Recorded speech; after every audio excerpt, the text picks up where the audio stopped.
Mayo Experience. Mayo Experience. Mayo Experience. Mayo Experience. Experience.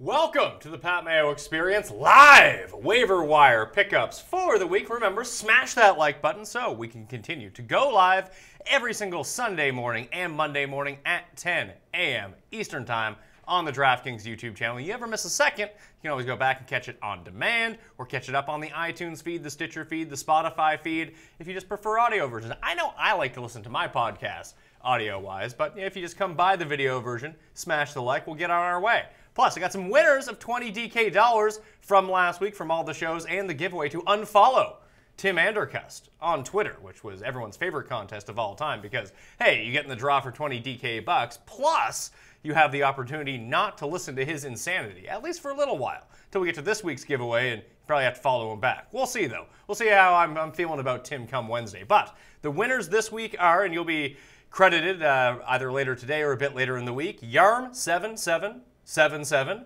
Gunnar Varma, J. Carl, MJB_21, Vanilla Wilt, and Cal1992. You are all the winners of 20 DK dollars. Thank you for getting in for this week's show. I want to let's see here, after we finish the show, because in the live chat, you don't see that stuff after the fact. So if you're watching this afterwards, after the live stream is finished around 11:15, 11:30 a.m., then I want to know who your favorite waiver wire pickup is of the week. So you hit the like button, leave your DK handle and your favorite waiver wire pickup heading into week 7, and boom, you're in the draw for 20 DK dollars. Tomorrow we got golf and football, and then more football the rest of the week. Chris Meaney is here. What's up, man? Now I can officially announce you of The Athletic. Yes. Congratulations. Thank you very much. Yeah, led their basketball draft guide. So there's only really one more day to draft NBA. Tip-off is tomorrow. So, but there's still some good stuff on there, and be covering some waiver wire NBA and hockey the rest of the way. There's a second hockey waiver wire article up there today. So yeah, really looking forward to it. And I love Tim, the insane person. Well, you know Tim too. Yes, so I know. He's great. So it's weird. Yeah. Although he's very much the same in real life. Yes. People don't understand that. People think it's like all an act with Tim. No, it's not. Yeah, no, I've had the pleasure to meet him in real life and hang out in the office and watch football with him for sure. Yeah, no, he's the same. He's just a crazy person. He's an insane person. Exactly. So yesterday, biggest takeaway the end of the Falcons-Bucks game, that draw play. Smartest play of all time or stupidest play of all time? Because it should have worked. It should have worked. You're right. It was awesome. Like, it was definitely planned. Jameis took it off right away, and Deshaun Jackson messed it up. And it was, actually, it was kind of on Evans. I thought that was a little bit of a weak throw. I think Jackson should have still had it. I don't think it was ever supposed to go to Evans. No, it wasn't. I believe it was Humphreys, perhaps, that had the ball, and then he dropped it, and then Evans picked it up, and then tossed it over to Jackson. I mean, man, if that worked, we're talking about one of the coolest plays of all time. Like, yeah, because I mean, you're not going to expect a QB draw with no timeouts and the time running. Yeah, no, it didn't work out for Tampa and Jameis, but that was a fun game though. There was a lot of fun games. That was a great game. Miami-Chicago was a phenomenal finish. The fourth quarter was great, and then we almost got another tie. And then last night's game was great too with the Chiefs and Patriots. It lived up to all the hype. It did. Yeah, at first it didn't seem like it was going to go that way. No, it lived up to all the hype, man. Like, Mahomes looked great. He came back. He hit Tyreek Hill long. Kareem Hunt looked great. Michelle looked great. And Gronk was pretty quiet, but, everyone got theirs basically in that game. Are you worried about Gronk? A little bit. Like, is he the number 1 tight end anymore? No, he can't be, right? I haven't ranked him as the number 1 tight end for a couple weeks now. I think there's more safety in guys like Kelsey and Ertz. Like, really. Like, for Zach Ertz, I mean, he's just been a target monster, especially with Carson Wentz. He's getting 27% target share every single game. He's a red zone option. Finally, for the first time all season long, the Eagles' offense looked great. And for Travis Kelce, I mean, there still are a lot of weapons in Kansas City, not as much in Philadelphia. I think for sure, I believe that Ertz is like the number 1 option for Carson Wentz. I can't say that for Kelce. There's still a lot of guys there, but and it seems like it's going to be a week to week to week thing. Like, it seemed like the Patriots did go out of their way, be like, you know what, we're not going to let Kelce burn us on 10-yard catches the entire game. If Hill's going to go nuts, Hill's going to go nuts. Exactly. If Hunt's going to go nuts, Hunt's going to go nuts. Yeah, and it worked, I guess. Yeah, no, for sure it did. But with Gronk, we always know the injuries, right? Like, how healthy is this guy? He's been playing hurt forever. It's like he's always questionable. And then there's that threat of him leaving football games halfway through. And, you know, he didn't do a whole lot. I think there was a couple of minutes left in that game, and he just, like, had one catch. Yeah. And he really wasn't involved in the offense. And, you know, they have a run game right now. Like, Michel looked great again last night. And you go look at LeGarrette Blount when he was hanging around. He led the league in red zone rushing attempts. He had a ton of touchdowns. And that's what we're seeing from Michel again last night in the red zone. I mean, they're running the football as before. Maybe Gronk was like that automatic option. Like, he was going to get looks in the red zone, get targets. But right now, it's going to Michel. And Gordon's starting to get more play, too. He hardly played any snaps the first couple weeks, and he was getting a lot of play last night. Yeah, the extended bye week, the Thursday to Sunday, the Sunday night even, got him up to 81%. Yeah, I think he's only going to get better in that offense. Well, here's the thing though, like when you look at the Patriots, like Gronk 4 targets, Hogan 4 targets, Edelman 7 targets, White 7 targets, Gordon 9 targets. Yeah, they're not probably going to see such high numbers each of them because like Hogan and Gronk got their catches and yardage on limited work. So, like, if Hogan ends up 4 for 78, good game, right? But only 4 targets. What happens if he drops?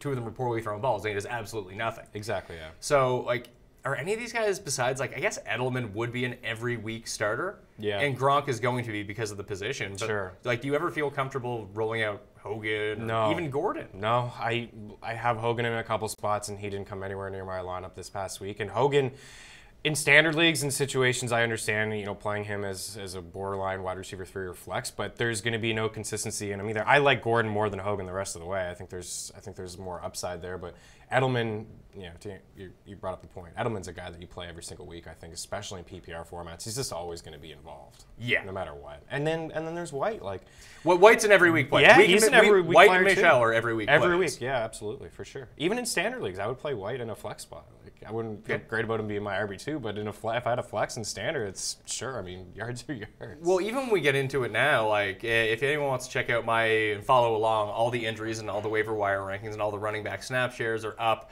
on DKPlaybook.com right now, my waiver wire column.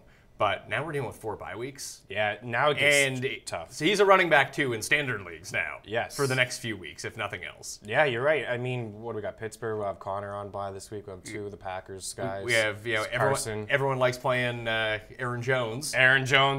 Maybe he'll finally break out tonight. But yeah, there's 4 teams now. Things are going to start getting trickier. Like, it was. And I had this conversation with Jake on his show over the week. Like, after the first 12 to 13 running backs, we were getting into big-time timeshares and so-called scrubs where you don't feel great about certain guys. And James White in standard is ranked as an RB2, and it's fair. You have to. Yeah, of course. He's always going to continue to get those targets. He's always going to be involved. Yeah, well, you have to think about it in terms of touches. Like, how many carries is he really going to get per game? Like 5 to 7, maybe. And he has high leverage, not necessarily high leverage targets, but anytime that James White runs the ball, no one is expecting him to ever run the ball. Yeah. So he ends up running for like 5 yards a carry. Yeah, he seems to. Yeah. So if he gets six carries, he's going to have like 30 yards there. And he's going to have like 7 catches. Yeah, absolutely. He's going to catch 5 to 7 balls. And he's also a red zone option for Brady when they get there. He's obviously, we've seen it before numerous times of targets in the red zone. Anything else before we get into the actual pickups? Not really. Like, we'll talk about some of the pickups, but again, I was just, like, very impressed with Trubisky and the Bears offense. Again, I know Jordan Howard put the ball on the ground. That was 2 takeaways for me. Howard put the ball on the ground when he could have scored. That would have been the turning point. He's complained about touches and want to be more involved, and then he has the fumble on the 1, and then he's in the doghouse. But then they went back to him, especially in overtime, and then there's Drake, when it was all Gore. I think he had over 100 yards. And then they go to Drake, which is crazy to me because it was all Gore that whole drive, even in the red zone. And then they go to Drake, and then he fumbles.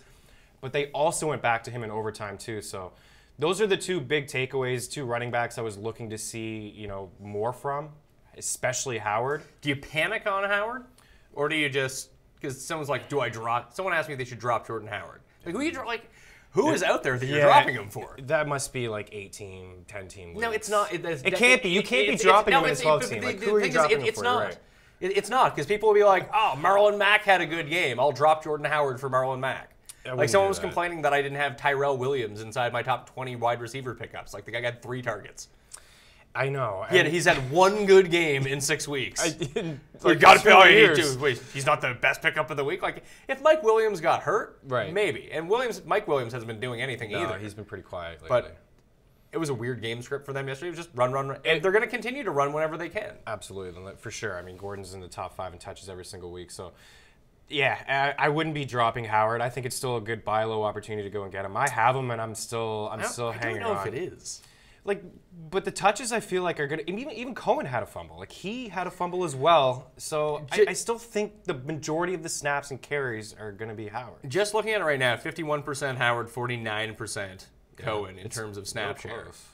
And like it got closer, especially with that fumble. Like, if Howard ends up playing like 65, like he sort of needs to be the 65, 70% type guy because all of the great work he did in the receiving game kind of evaporated the past few weeks. And then you go and look at the schedule and you see a matchup coming up against New England, and it's like, okay, well, if that defense is great, but that kind of favors Cohen a little bit in the fact that maybe he's going to be on the field a bit more catching footballs, because what I saw from Howard over the first couple weeks is, hey, man, this guy may catch 50 footballs this year. And he's been very, very quiet in the passing game over the past couple weeks where he probably won't now. Yeah, he's looking at him more of like a 30, maybe ceiling 30 catches for him. Back to where we kind of, whatever that downside was coming into the year, he's now back on track. He had no catches yesterday. It's like that, and that was part of the problem anyway. Anyone can back to, like, Alfred Morris had 3 catches last week. It's like, well, guys can end up catching the ball from time to time. Yeah. But if you're not utilized as any specific part of the passing game, that becomes problematic. Yeah. Even in standard leagues, it's problematic because you're not touching the ball. Yeah. And you're never on the field. And another surprise and takeaways for running backs, too, is Tampa coming off that bye, and I thought maybe we'd see Ronald Jones. Me too. I thought he took over in week 4. Like, he had more snaps, gained Barber, and then they have the bye week, and then they come in, and it's all Barber. In fact, everyone said Jones can't catch, and that's going to be thinking. Running backs have great matchup against Atlanta. They always torch them. Okay, well, Jones is not going to be able to do anything because he's not going to get any catches. He had 1 carry and 3 catches. Yeah. He had a red zone catch. I was like, whoa, what's going on? You guys are not using him at all on the ground, but now he's in on third downs and he's catching balls for you. So I thought that was a little strange. And Barber's available in all kinds of league. I grabbed him Sunday morning thinking, what if Jones is just terrible? What if he's just not the guy? We taled about that. I talked about that with Raybon last week on the DraftKings show. It's like, I liked Ronald Jones. I played Ronald Jones. It turned out to be a horrible play. I played him too. But DK, it was under 4K. But we were just like, hey, can you just, instead of playing Jones, because people are going to play Jones because of the matchup, you just roll the dice on Peyton Barber for cheaper and go that way. That turned out to be the move, but no one did it. No one did it. And again, with Atlanta running backs, like that's the key. It's the secret's out now. It's been out for years. Last year they gave the most catches to backs. This year it's on pace to give up the most catches to backs, and even more than last year. Yeah, but I was on the internet and I was told that matchups and defense don't matter. Oh.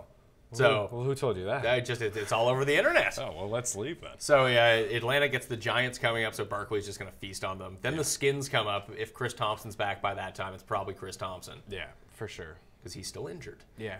Last thing before we get into the actual pickups. If you had the number 1 pick, Tommy G talked about this on his No Mercy podcast over the weekend. I just thought it was a really interesting conversation that if you had the number 1 pick, everyone's back in the pool. Who do you draft first of any NFL player? Gurley. No, not in fantasy. In real life. Okay, you're not taking Gurley first. It's like what? Like this real team. Real team. Real team. You're starting. Everybody in football. Everybody in football, and you can't say Justin Tucker. It's a quarterback, right? Yeah. Like you want, like I would, because the question came up about Saquon Barkley. How early would you take Saquon Barkley? And I wouldn't take him in the first 12 rounds of a redraft. I wouldn't take a running back. I was thinking even like a Khalil Mack ahead of a Barkley, like a beast on defense and get after the quarterback. Look at the Bears' defense and the pressure that they have. Obviously, it would be a quarterback for me, but I would take a their defense is so good they couldn't shut down Brock Osweiler. Good point. But like you would want a pass rusher. That would be. Yes. I mean, but quarterback has to be the first pick. Yeah, for sure. It would be quarterback, pass rusher, corner, and then a bunch of O linemen. Yeah, O-line. And then you figure out the rest. Yeah, O-line's key. I mean, even look at Dallas a couple years ago when Zeke was out and whoever they rolled out there at that one point was effective, but they invested so much in their offensive line. It would be a quarterback for sure. I mean, you might have to argue about Pat Mahomes if you're looking at the future. Well, that's the that you have to factor in age to all of this. So Rodgers probably doesn't go, and Rodgers Brady is banged and Rodgers, up. Yeah, so it's not them, it's not Breeze. So you can basically cancel out anyone who's over 30. Yeah. I kind of narrowed it down to Mahomes and Wentz. Yeah. I think I'd take Wentz. I don't know though. Mahomes is so good. Mahomes but we're also is dealing with amazing. a 5-game sample. We are. It's a small sample size, and one thing about Mahomes is if we had done this last year in Week 8, Deshaun Watson would have been the first pick. It would have, and Wentz. Both yeah. of them would have been in the conversation. Would have been a coin flip, really. And now you're looking at it, and it's by far Wentz over Watson.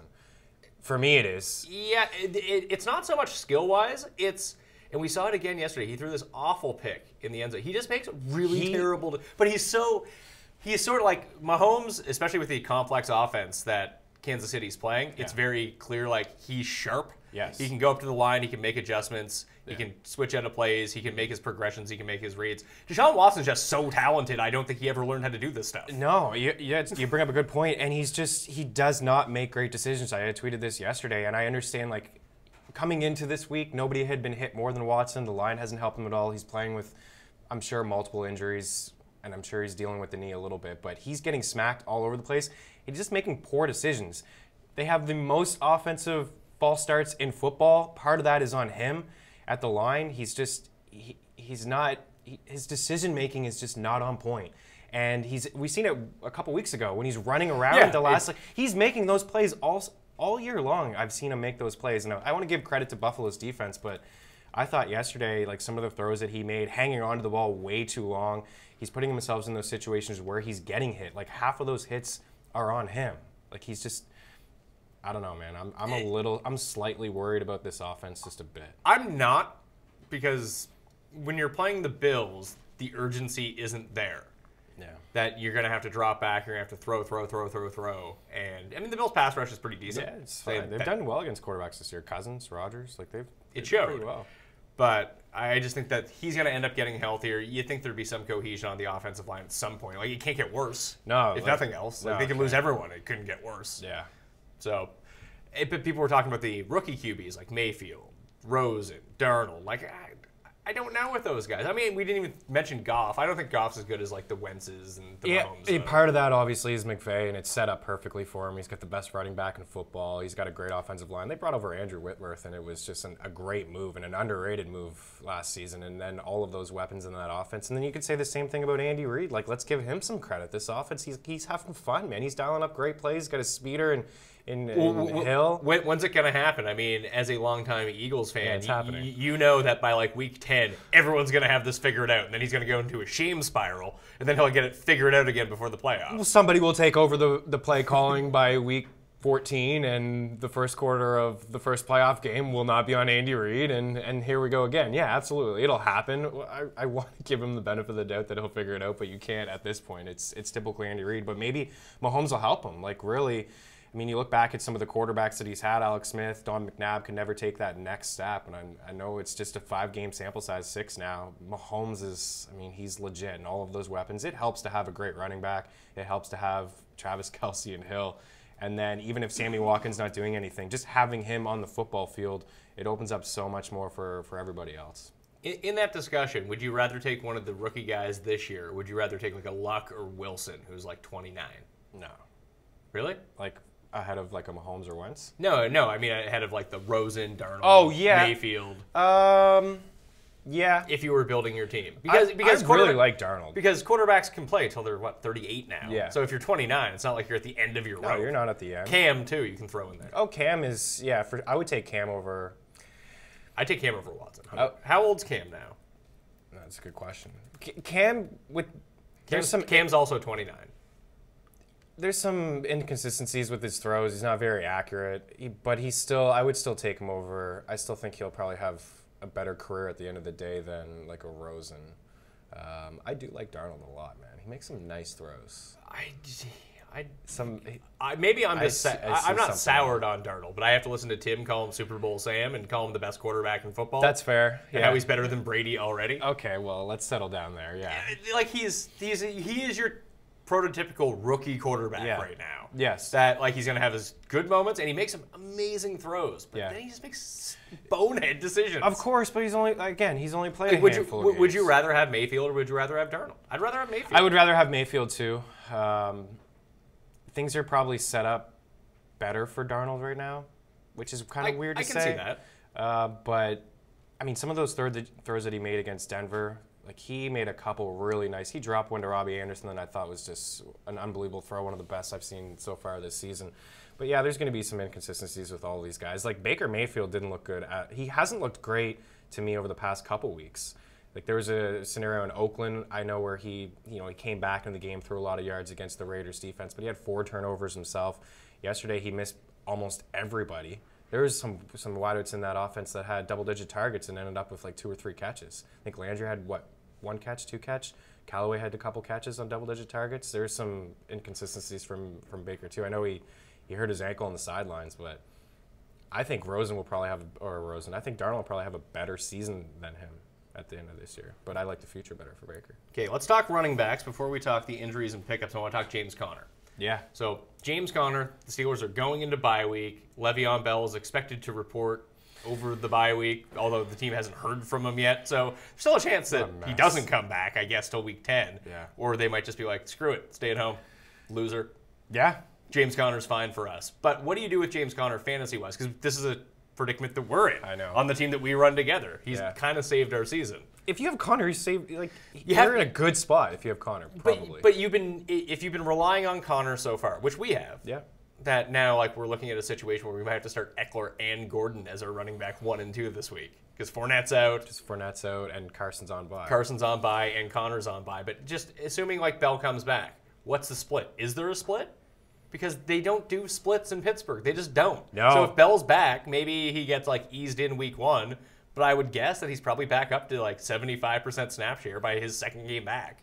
I mean, he should be. It's Le'Veon Bell. Like, what do you like? Honestly, I know Connor's been really good, but if you have Le'Veon Bell on your team, you're playing him 90% of the time. You are. Like, Connor's been, and you're right. They've used Connor the exact same way that they've used Bell over the years. Like, nobody's played more snaps in the NFL than Connor this year. He's played over 90% of them. He's involved on the ground and the air. Nobody gets in for Connor. No one. Like Stephen Ridley makes cameos from time to time.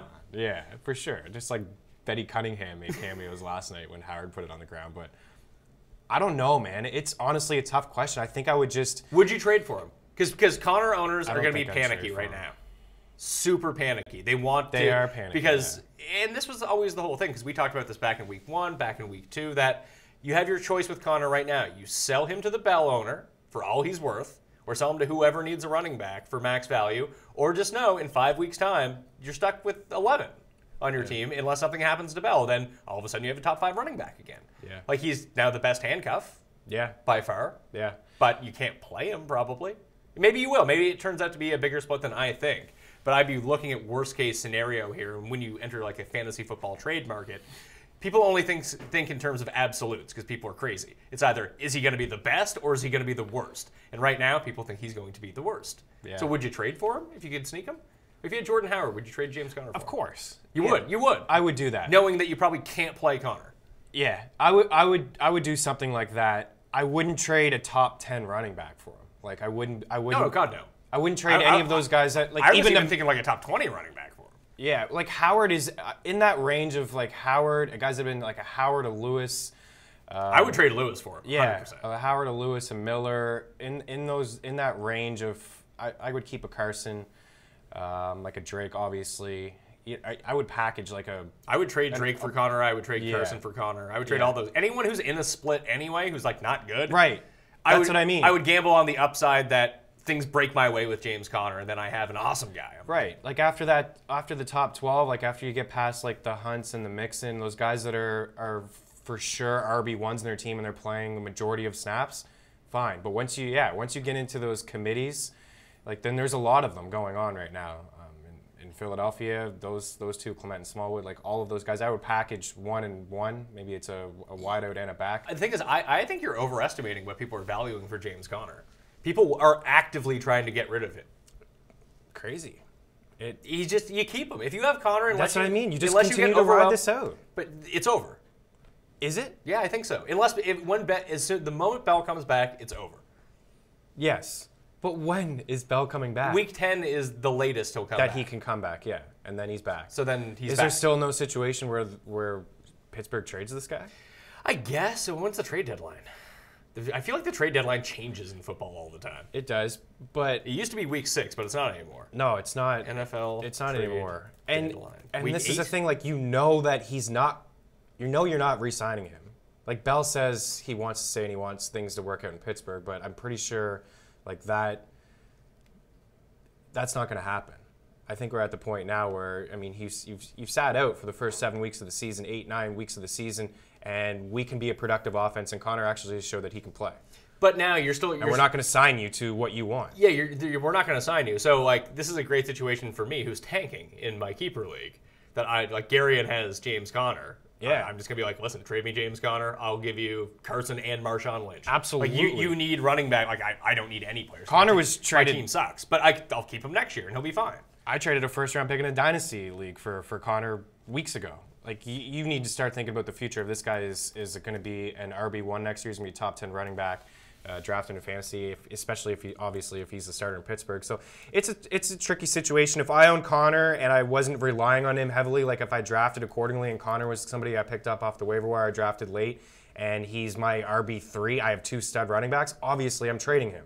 I would have traded him probably 2 weeks ago and helped the balance of my team. But we're not in that situation. We're in the situation of right now. Yeah. Well, that's what I mean. If you have Connor and you're fine, I think trade him. I think you have to keep him. Yeah, ride it out. But like, if you're fine, like if you have 2 solid running backs, you should trade Connor right now. And he's not one of them. No. I think if you have 2 solid running backs, you keep Connor 100%. Like, what are you getting for him? Nothing. You're not getting a You guy. might get a stud wideout. Who is trading you for James Conner? No one. The point is James Conner has no value. I don't know, man. Like, I understand Bell's coming, but I think he has some value right now. I think that he has some value, but in terms of a trade market, he has none. Yeah, Like, you'd get like Alshon Jeffrey for him. that's fine. I wouldn't take Alshon Jeffrey. Why? Because you can go pick up Jermaine Kearse this week and mine 80% of Alshon Jeffrey. Jeffrey just coming off his best game of the season last week, 2 touchdowns. Oh, great. The week before he had So over 100 yards. Perfect. So, like, buy high on Alshon Jeffrey.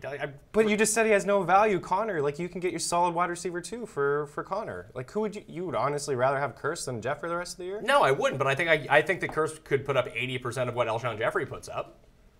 And if we get into a circumstance where Bell either gets hurt or Bell gets traded or Connor just plays, then I still have a top 5 running back. And that's infinitely more valuable. Yeah, I agree with you there. And that's the one thing with Connor is, and you're right, with Bell, if he gets hurt. I mean, that's the key. I know it's a big if. But this guy's been hurt numerous times over the course of his career, and now he hasn't played football in a year and a half. Well, you got 2 weeks to make a decision whenever you want to do on it's James tough, Conner. man. Because they're on yeah. bye week now, too. Exactly, Which always yeah. kills people value a little bit more. Always kills him. So I do want to let people know I did an NBA preview show with Drew and Mike from DailyRoto.com. That's up on the YouTube channel and the podcast feed right now.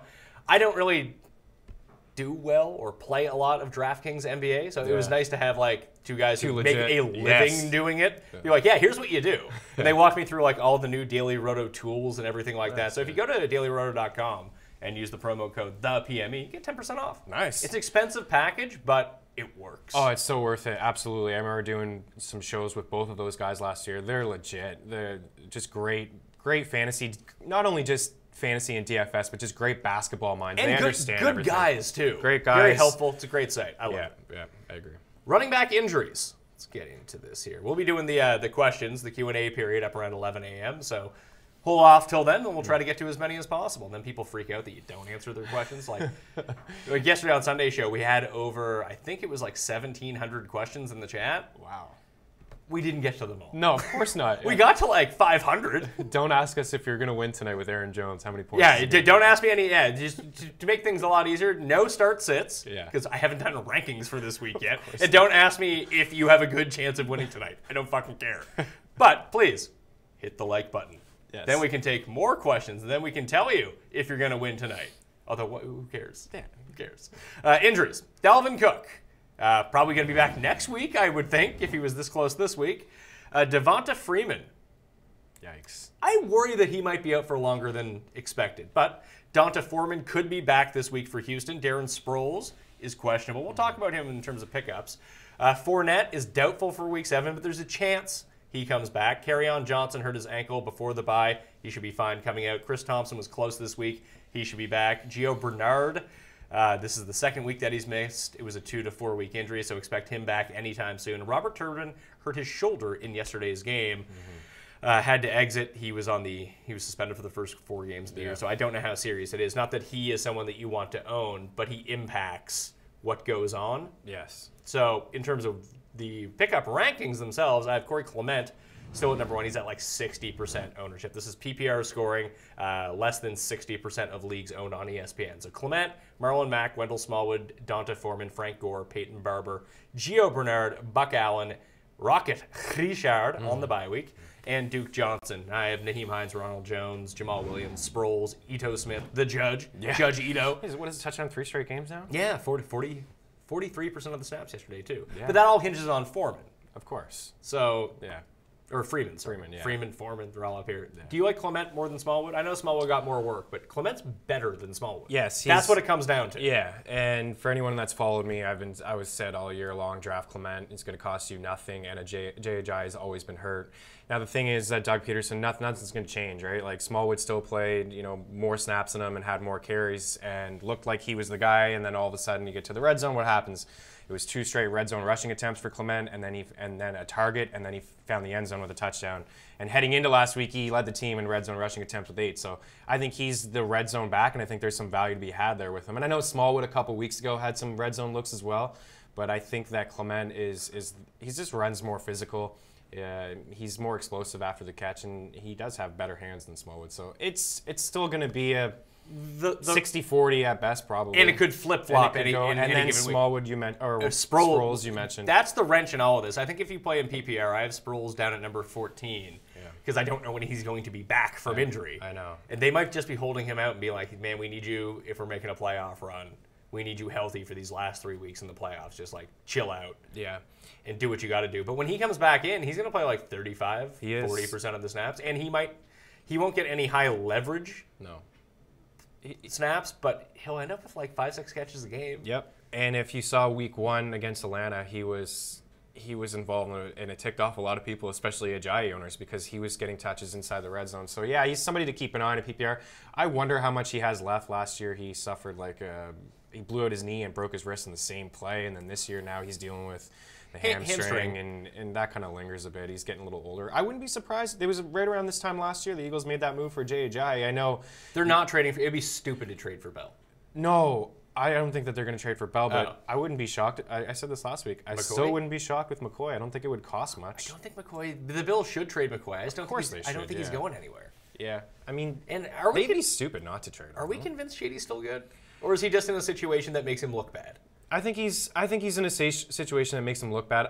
I don't think he's anywhere near the back that we saw 2 years ago. I don't think he's he would be a 1,000-yard runner on the Eagles, but he'd be like, if he started the whole year with them and he was the guy, he'd be like 800 and still get all the goal line work, catch balls at the backfield. I just don't think that the Eagles need a really good running back. I don't think that they do. I think their scheme can mishmash people together so well that why do you need to give up anything when you have Clement and Smallwood and Sproles and Adams? Because some of them, I get it, but some of them are struggling. Pass blocking and the line has not looked great. Wentz has taken a lot of shots, and I think it's just Doug Peterson and running back coach Deuce Staley. I think they just like to have multiple running backs. Not saying that Shade would come in and just get 10 carries and Smallwood would get 7 and Clement would get 7, and then it would just be a big cluster as well. But I think they love rotating through all of these guys. It keeps everybody fresh, and I think just having a back in McCoy who could pass block a lot better than certainly what Corey Clement can. Would you would go Clement over Smallwood? I would go Clement over Smallwood, but I'd have both of them on my they need to be added. Yeah, not on the same team. Yeah, but they both need to be rostered. That's why they're inside the top 3. Marlon Mack I have at number 2. Yeah, Hines actually played the most snaps. Yeah. It was at I think it was 47%. I have it written down so I can reference it. These are all up in the column too, and I tweeted them out, and they're on my Facebook page if people want to see them. But I have Mack at 2. It's a lot like Sony Michel. Every time that Michel was on the field, he gets the ball. Yep. Marlon Mack was kind of the same way, despite tipping up a ball. And Luck threw 3 picks yesterday, and I don't think any of them were close to his fault. No, 2 for sure were. Hines played 43% of the snaps. Mack played 15 or 35% of the snaps. Turbin played 19, and Jordan Wilkins didn't see the field despite being active, which is kind of crazy. But Mac looks like he's going to be involved. Just Hines doesn't carry the ball. No. So it does seem like Mac is going to do that. 2 seems high, like just seeing Marlon Mack there, but like we're scrounging for pieces here. We are. And he's probably better than Nyheim Hines is right now. Like, I don't know if I would want to start Marlon Mack, but you might have to. Yeah, you might have to. I think it's a positive what we saw from him yesterday, missing a couple weeks and then coming in and just leading the backfield in touches and carries. You're right. So I think in a standard league, you can get, especially now, we talked at the top of the show, all the bye weeks, or all the teams on bye, 4 of them, and some decent running backs. Yeah, that's the whole thing. Like, you're missing pieces, and even like fringy pieces like Carson and Mike Davis. Yeah. And Rocket Richard. Yeah. Who's a guy that I've been playing in PPR who's been good. Yeah, I mean, he gets 7 catches a game. Well, that's the thing with these running backs on teams that can catch and they're going to be down. I mean, another showing from Luck where the defense, the Colts, right? They can't stop anybody, and he's forced to throw the ball a ton. And Mac's going to be the goal line guy, and Wilkins is, like you said, he's no longer on the field. So I think he's going to be he's a borderline RB2. And this week especially, like they're at home against Buffalo this week. You don't think that would be a negative game script for them? Right. Meaning you'd see more Mac than more Hines. Yeah, he should be able to rack up another 15 plus touches. Donta Foreman, there was the update that he'd be back week 7. That's not confirmed by any means. He's eligible. If you didn't need to pick up Clement, Mac, or Smollett, like you didn't need to start one of these guys this week because of buys or injuries or whatever, would you just pick up Foreman and stash him? Because there's no guarantee he's going to be the guy. No, there's no guarantee. But he should be, because Lamar Miller sucks. Yeah, Miller. And so does Alfred Blue. Yeah, and they're giving touches to Blue because Miller can't handle a full workload, and he's not being all that productive. So again, Blue was involved yesterday, especially, and Miller had missed the week before, so you thought maybe a little bit more fresher, heavy workload from him. I like Foreman. We talked about him a couple weeks ago. Yeah, he's solid. He's explosive, and I wouldn't be shocked if he took over that backfield. I would answer your question. Yeah, I would go Foreman ahead if I didn't need. If you didn't need a Clement. Because I mean that's always the discussion when it comes to waiver wire. Because I have like Gore and Peyton Barber right after Foreman. Yeah. And I guess if you needed someone to play this week, it would have to be those guys. It would have. You would Foreman might not play. Yeah, you have no choice. You'd have to roast. If you're in a great spot, you're sitting pretty in your league, Foreman's the guy. Miami backfield. What do you think the snap share was between the two, Drake and Gore? If you had to guess. I would like, I don't know, 70% Gore. Drake 63% of the snaps. The other way around. Gore 38%. I was stunned to see it. Yeah. Because that game was a very peripheral game that I was watching. I was like, this game is stupid. I don't want to watch it. And it was stupid. But I should have been watching it. It was very entertaining fourth quarter. Yeah. Very entertaining. So you watched the first half like, this is just horrible. And it was on like, we go to the same bar to watch the games. It was on because the one Dolphins fan showed up again. And I was like highly invested in the Minnesota-Arizona game, which was also not a very watchable game. No. Although Arizona's D got their touchdown, so always fine in the world. And they pushed the spread. I know. Which was nice. Yes. As my super lock, I really needed that. That's sick. I just missed out on that. I had Minnesota 10.5. Well, we actually gave out the best bet of the show. Garion brought it up in the morning because I didn't even think about it. And he asked me, he's like, what are total, like, we were talking about how Buffalo was a viable streaming defense just because they're playing Houston, and all Houston does is give up sacks. Yeah. And he's like, what's the over-under on sack total in that game? I was like, I don't know, like 9 probably? So I went and looked up, it was 5.5. I was like, over. Yeah, and the Bills nobody's been sacked more than Buffalo quarterback this year, and J.J. Watt leads the league in sacks. Yeah. Wow. I think there was a combined 10 in the game. Makes sense. Yeah, I know Watt had one. It was 5 at half combined. And then Buffalo immediately came out and sacked Watson. Yeah. I was like, yeah. Perfect. Here we go. You had to eat the That juice is at a lot. minus 150, but worth it. Yeah, of Worth course. it. Yeah. Where were we at here? Yeah, the Gore. Miami. Do you really want to pick up Gore? Why not? I mean, Because, like, he's even yesterday, right? Even yesterday, which was probably his best game of the year. it was. And it's probably going to It be was his best game, I think, since 2014. And this is the conversation that we had about Gore in Indy the past few years. Like, when you look at the end of the year, he'll be running back number 19. Yeah. And people will be like, Frank Gore was so good. He was a top 20 running back. It's like, it's because he played every game. Yeah. That there is a little bit of value in it, but not much. Not much. Like, the ceiling is certainly capped. I think yesterday was his first 100-yard game, I think, honestly, since maybe 2016. He had 119 total yards yesterday, meaning he had 11.9 points. Yeah. That's probably his best game. And, again, the big takeaway was for me was, okay, Gore is obviously the guy here. They're leaning on him. Gase trusts him. I mean, they're even talking on the broadcast like, this is why Gase plays Gore. They trust him and he hits all the assignments. He's a great pass blocker. And then we don't use him. And then they don't use him on the goal line. They're talking about trust and using this guy on the goal line to put it in. And then they bring in Drake and he fumbles. So, I mean, I'm kind of out on Drake. Would you rather have Barber or Gore? I think actually seeing yesterday, I would rather have Barber. But Barber has looked awful in every has single looked game really- except for playing Atlanta. Yes, it's a good point, but and then I think maybe Jameis gets this offense going, but the offense actually looked pretty decent with Fitzpatrick. They're putting up some points, but I think I'd still rather Barber. I think there's a slightly higher ceiling because you said it. I mean, Gore, yeah, you're going to get all these touches, but you're going to get 11 points in a standard league. Yeah, I don't know how much better you're doing with Barber though, because he's it's funny because he had a receiving touchdown, but he's non-existent really in the receiving game. Right. It was Atlanta. That was completely on the Falcons. But I mean, Gore should be. We're at this point now where again, like running backs, they're hard to come by, and volume is volume. You can't ignore that. So I mean, he seems to have the clear path to at least carries. And Drake, I mean, before last week, I think he only had like 12 carries in 3.5 games. So I guess the other ones like Sproles is out there. Ito Smith, I think could be worth owning. I think he's better than Tevin Coleman.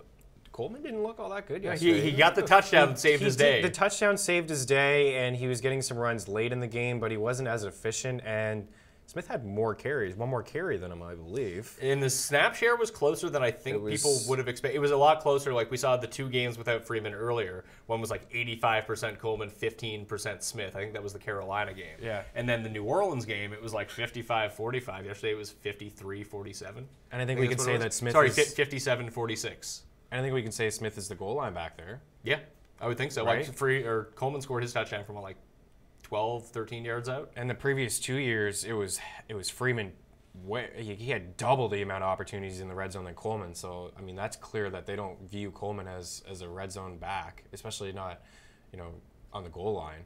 So Smith has some value there in a team that sucks defensively. Like they're brutal again. Another awful. Yeah, a lot of plays. It's a lot of plays, fast up tempo offense. They're going to score points. So. He definitely has value. I had a question last week. It's like, should I start Smith? It's like, no, but this guy should be rostered. Now you have to start thinking maybe you do start him as a flex guy. I played him on DraftKings yesterday. It didn't really work. He scored a touchdown. But it wasn't really worth it. The reason was I wanted to play a ton of Gurley, and I did. In retrospect, I should have just played Melvin Gordon instead of Gurley. Knowing what I know now, now that I have the stats. It was a good pivot, and he's much cheaper. He was just cheaper. He was $2,000 cheaper. Yeah. That $10K for Gurley. But man. But then I could have had, you could have went Melvin Gordon, Latavius Murray. Yeah. And filled up the rest of your lineup very balanced wise, because I played a lot of Tyler Boyd. I play a lot of Boyd. Except I had a lot of John Brown, and that kind of scumbag me. Yeah. Not really his fault, more of a game flow thing. Yeah. They just crush. Another game from Willie Snead. Yeah. Snead's on this receiver list we're looking at here. Nice. And let's see. Ito Smith, 11 carries. Tevin Coleman, 10 carries. Yeah. And to your point about Freeman, this is a new injury that popped up for him. Plus he's got the foot. Plus he already has the knee. Plus he's had multiple concussions. It's tough for him. It is really, really, really tough for him. Guys like him and Fournette, it's just, what are you going to do with them all year? Hopefully Fournette's back in a couple weeks, like you said. But they should just, because they have a game this week, they're bye week 8, and then or they're 2 games then a bye, or this week then a bye, whatever. London coming up against just the Eagles. Keep him out until you have your bye week. Yeah. Like if you're going to make a run, you're going to need Fournette. Yeah. So make sure that he is healthy. And hamstrings take like a month. They do. And if you try to come back, you will just hurt it more. Which that's what's happened. It used to happen to Shady all the time. All the time. Because he didn't care about anything else besides himself and his numbers. Like, I'm playing against the Patriots. I'm playing against the Eagles in the return game. This is why I kind of like the outlook for the Vikings going forward. Like, they know. They know, yeah. Yesterday, I thought Cook was going to play, and that would have been the biggest takeaway. Like, if Cook got on the field, I would have hammered him in DFS. That's who I wanted. It was a great matchup. People were worried about him, and I thought if he played, then the Vikings are clearly not worried about him in a game that they're going to win. So, yeah, they're doing the right thing here. They want Cook for the long haul. I wouldn't be surprised if he even sits out another week. If you had James Conner, would you trade him for Dalvin Cook? Yes. I would. I would make that trade. Yes. I think that is the sort of player that you need to be going for. Yeah. And just pray that Bell comes back. And yeah, I know. Or just find the Bell owner in your That's the most logical conclusion. Yes. Or trade for Bell. or trade for Bell, and then you have both of them, and then yeah. And one of them is going to be a top 5 guy. And I think Bell, like, there's somebody in my league right now, and he's too late doing this. Yeah, well, he's probably like 1 in 5. He is. He's 1 in 5, and he just came out in a chat and said, guys, and now I'm trading Bell this week. Well, it's kind of late now. Yeah. Like, you should have already traded him a couple weeks ago, but people who own Bell... Well, they wanted probably 100% value. It's like, well, the guy's not playing. You're not getting 100% value. I hate to tell you. You have to take your loss at this point. Yeah, like, you're in the shitty situation. Yeah. You don't get everything he's worth. You just don't. No, yeah. So be good at trading and get 2 guys who are like, people are down on that you think are good. Yeah, I mean, after week 1, you could have got Kareem Hunt. Yeah, because he sucks. Yeah, oh my God, he's got 1 catch in 3 games. I don't want him. Like, people were actually down on him, and now he's awesome. Wide receivers, a lot of injuries at receiver, so I'm going to fly through these. Yeah. Quincy Enunwa is the most... I'm bummed about him. Yeah, it's an ankle injury. It looks like a high ankle sprain. He's doubtful for next week. He's probably going to miss 6 weeks, at least. Yeah. Cooper Kupp, carted off, returned, then didn't play. So I'm not too sure where his health status is going to be at. I would just sit him, to be perfectly honest with you. Yeah, yeah. Like, all you do is win. I know. You're going to be fine. You want him for the playoffs. Yeah. Sanu and Ridley both got hurt. Sanu time. was dealing with the hip injury that he's been dealing with all week. He had to leave. Calvin Ridley, this ankle injury is new. Yeah. He left early. Yeah. It could be that could be like another high ankle sprain. That's one you want to see. If not, Justin Hardy is the guy you'd want to pick up. I just noticed he was getting some targets in the second half. T.Y. Hilton, hopefully he's back for week 7. They kind of need him because they have no one left because they also lost Marcus Johnson and Ryan Grant. Marcus Johnson was carted off, and it could be a high ankle sprain for Ryan Grant as well. Tavon Austin hurt his groin. Seth Roberts suffered a concussion. He's going to be out. Amari Cooper, too. Amari Cooper hurt his ribs, but it really looked like a concussion. Yeah. I thought it was a concussion. No, it's a rib And then injury. there's reports that they want to deal him and then they want to trade him. Yeah, probably not going to happen. They're on bye, so Yeah. he'll probably be back after the bye week, I would think. Ted Ginn should be back. Travis Benjamin going to be out. Trent Taylor's missing tonight's game. Rashard Higgins is still going to be out for a while. DeAnthony Thomas was put on ER. Dante Pettis is going to miss tonight's game. John Ross almost came back, did not come back. Jaden Mickens, special teamer for the Jags. He's going to be out for a while with an ankle injury. Cody Latimer got hurt Thursday night. It's a lot of injuries. That's a ton of injuries. Yes. And so at the wide receiver rankings, we have Jermaine Kearse in at number 1. Yeah. 9 I catches could see why you like him. In a PPR league, I'm burning a number 1 waiver price. If I need a receiver, which I do in a lot of spots, like even in our standard league, like we're gonna have to spend fab on him. So I go Kearse, Kirk, Kiki, Chester Rogers, just because of all of these injuries. I like Rogers, in Indianapolis. Chris Godwin, Mike Williams, Geronimo Allison.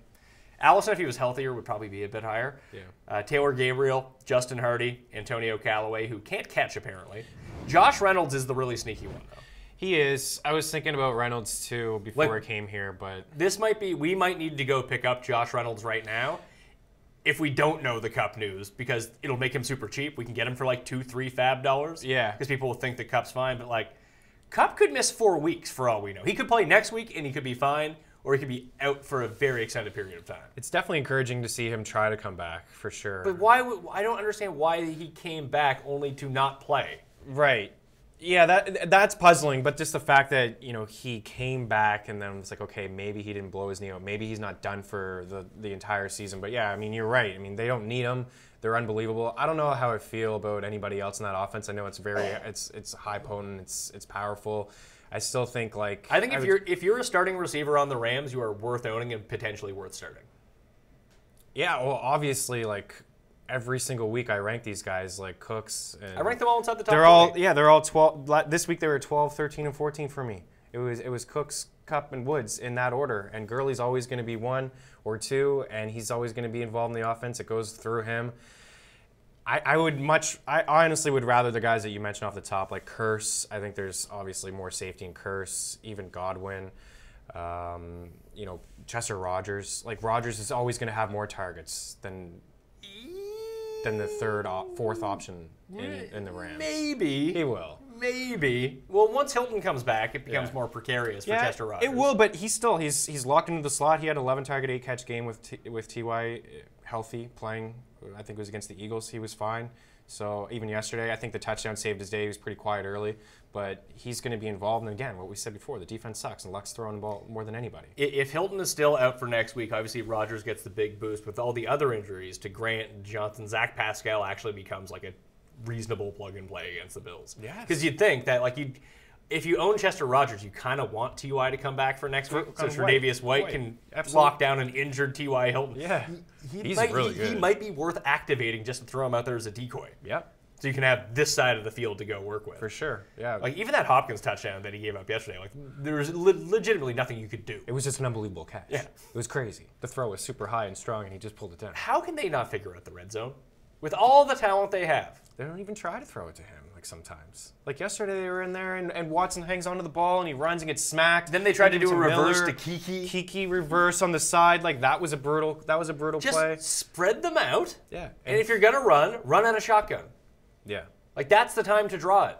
When you have everyone spread out, they're not just all These concentrated. teams overthink it, man, when they have these wideouts who can win those one-on-one matchups. Like, it's the same thing with Evans. I wonder why he doesn't get those tosses. Julio doesn't get them.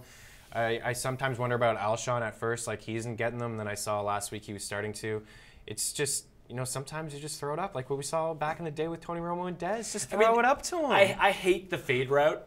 I really do. Yeah, but it works with these guys who are just so lanky in these hands. Like, again, that catch, that was like a Randy Moss catch. Like, it was like a Funches one yesterday. Just over the top. Like, I mean, that was interesting with Funches, too. Like, when you have these super tall receivers, just throw it high. Throw it up just to throw them. it high. Yeah. At least Jameis can do that, because every ball he throws is super high. Yeah, he sails a lot. That's why Deshaun Jackson generally struggles with them. I know. Jackson really does. Well, Jackson's short, and all Jameis does is overthrow people. I said this on the Footballers podcast last week. I said, I don't know about Jackson. Like, I understand the high total and a deep threat guy, and, he's very explosive, but most of his games have come with fits. And he was fine yesterday. Winston. 4 for 77, 9 targets. That's great. Yeah. But that's also against Atlanta. What happens when you play a real defense? Yeah, exactly. Yeah. So the other guys, do you have any interest in Traquan Smith? Very little. Because Gins should be back. Yeah, very little.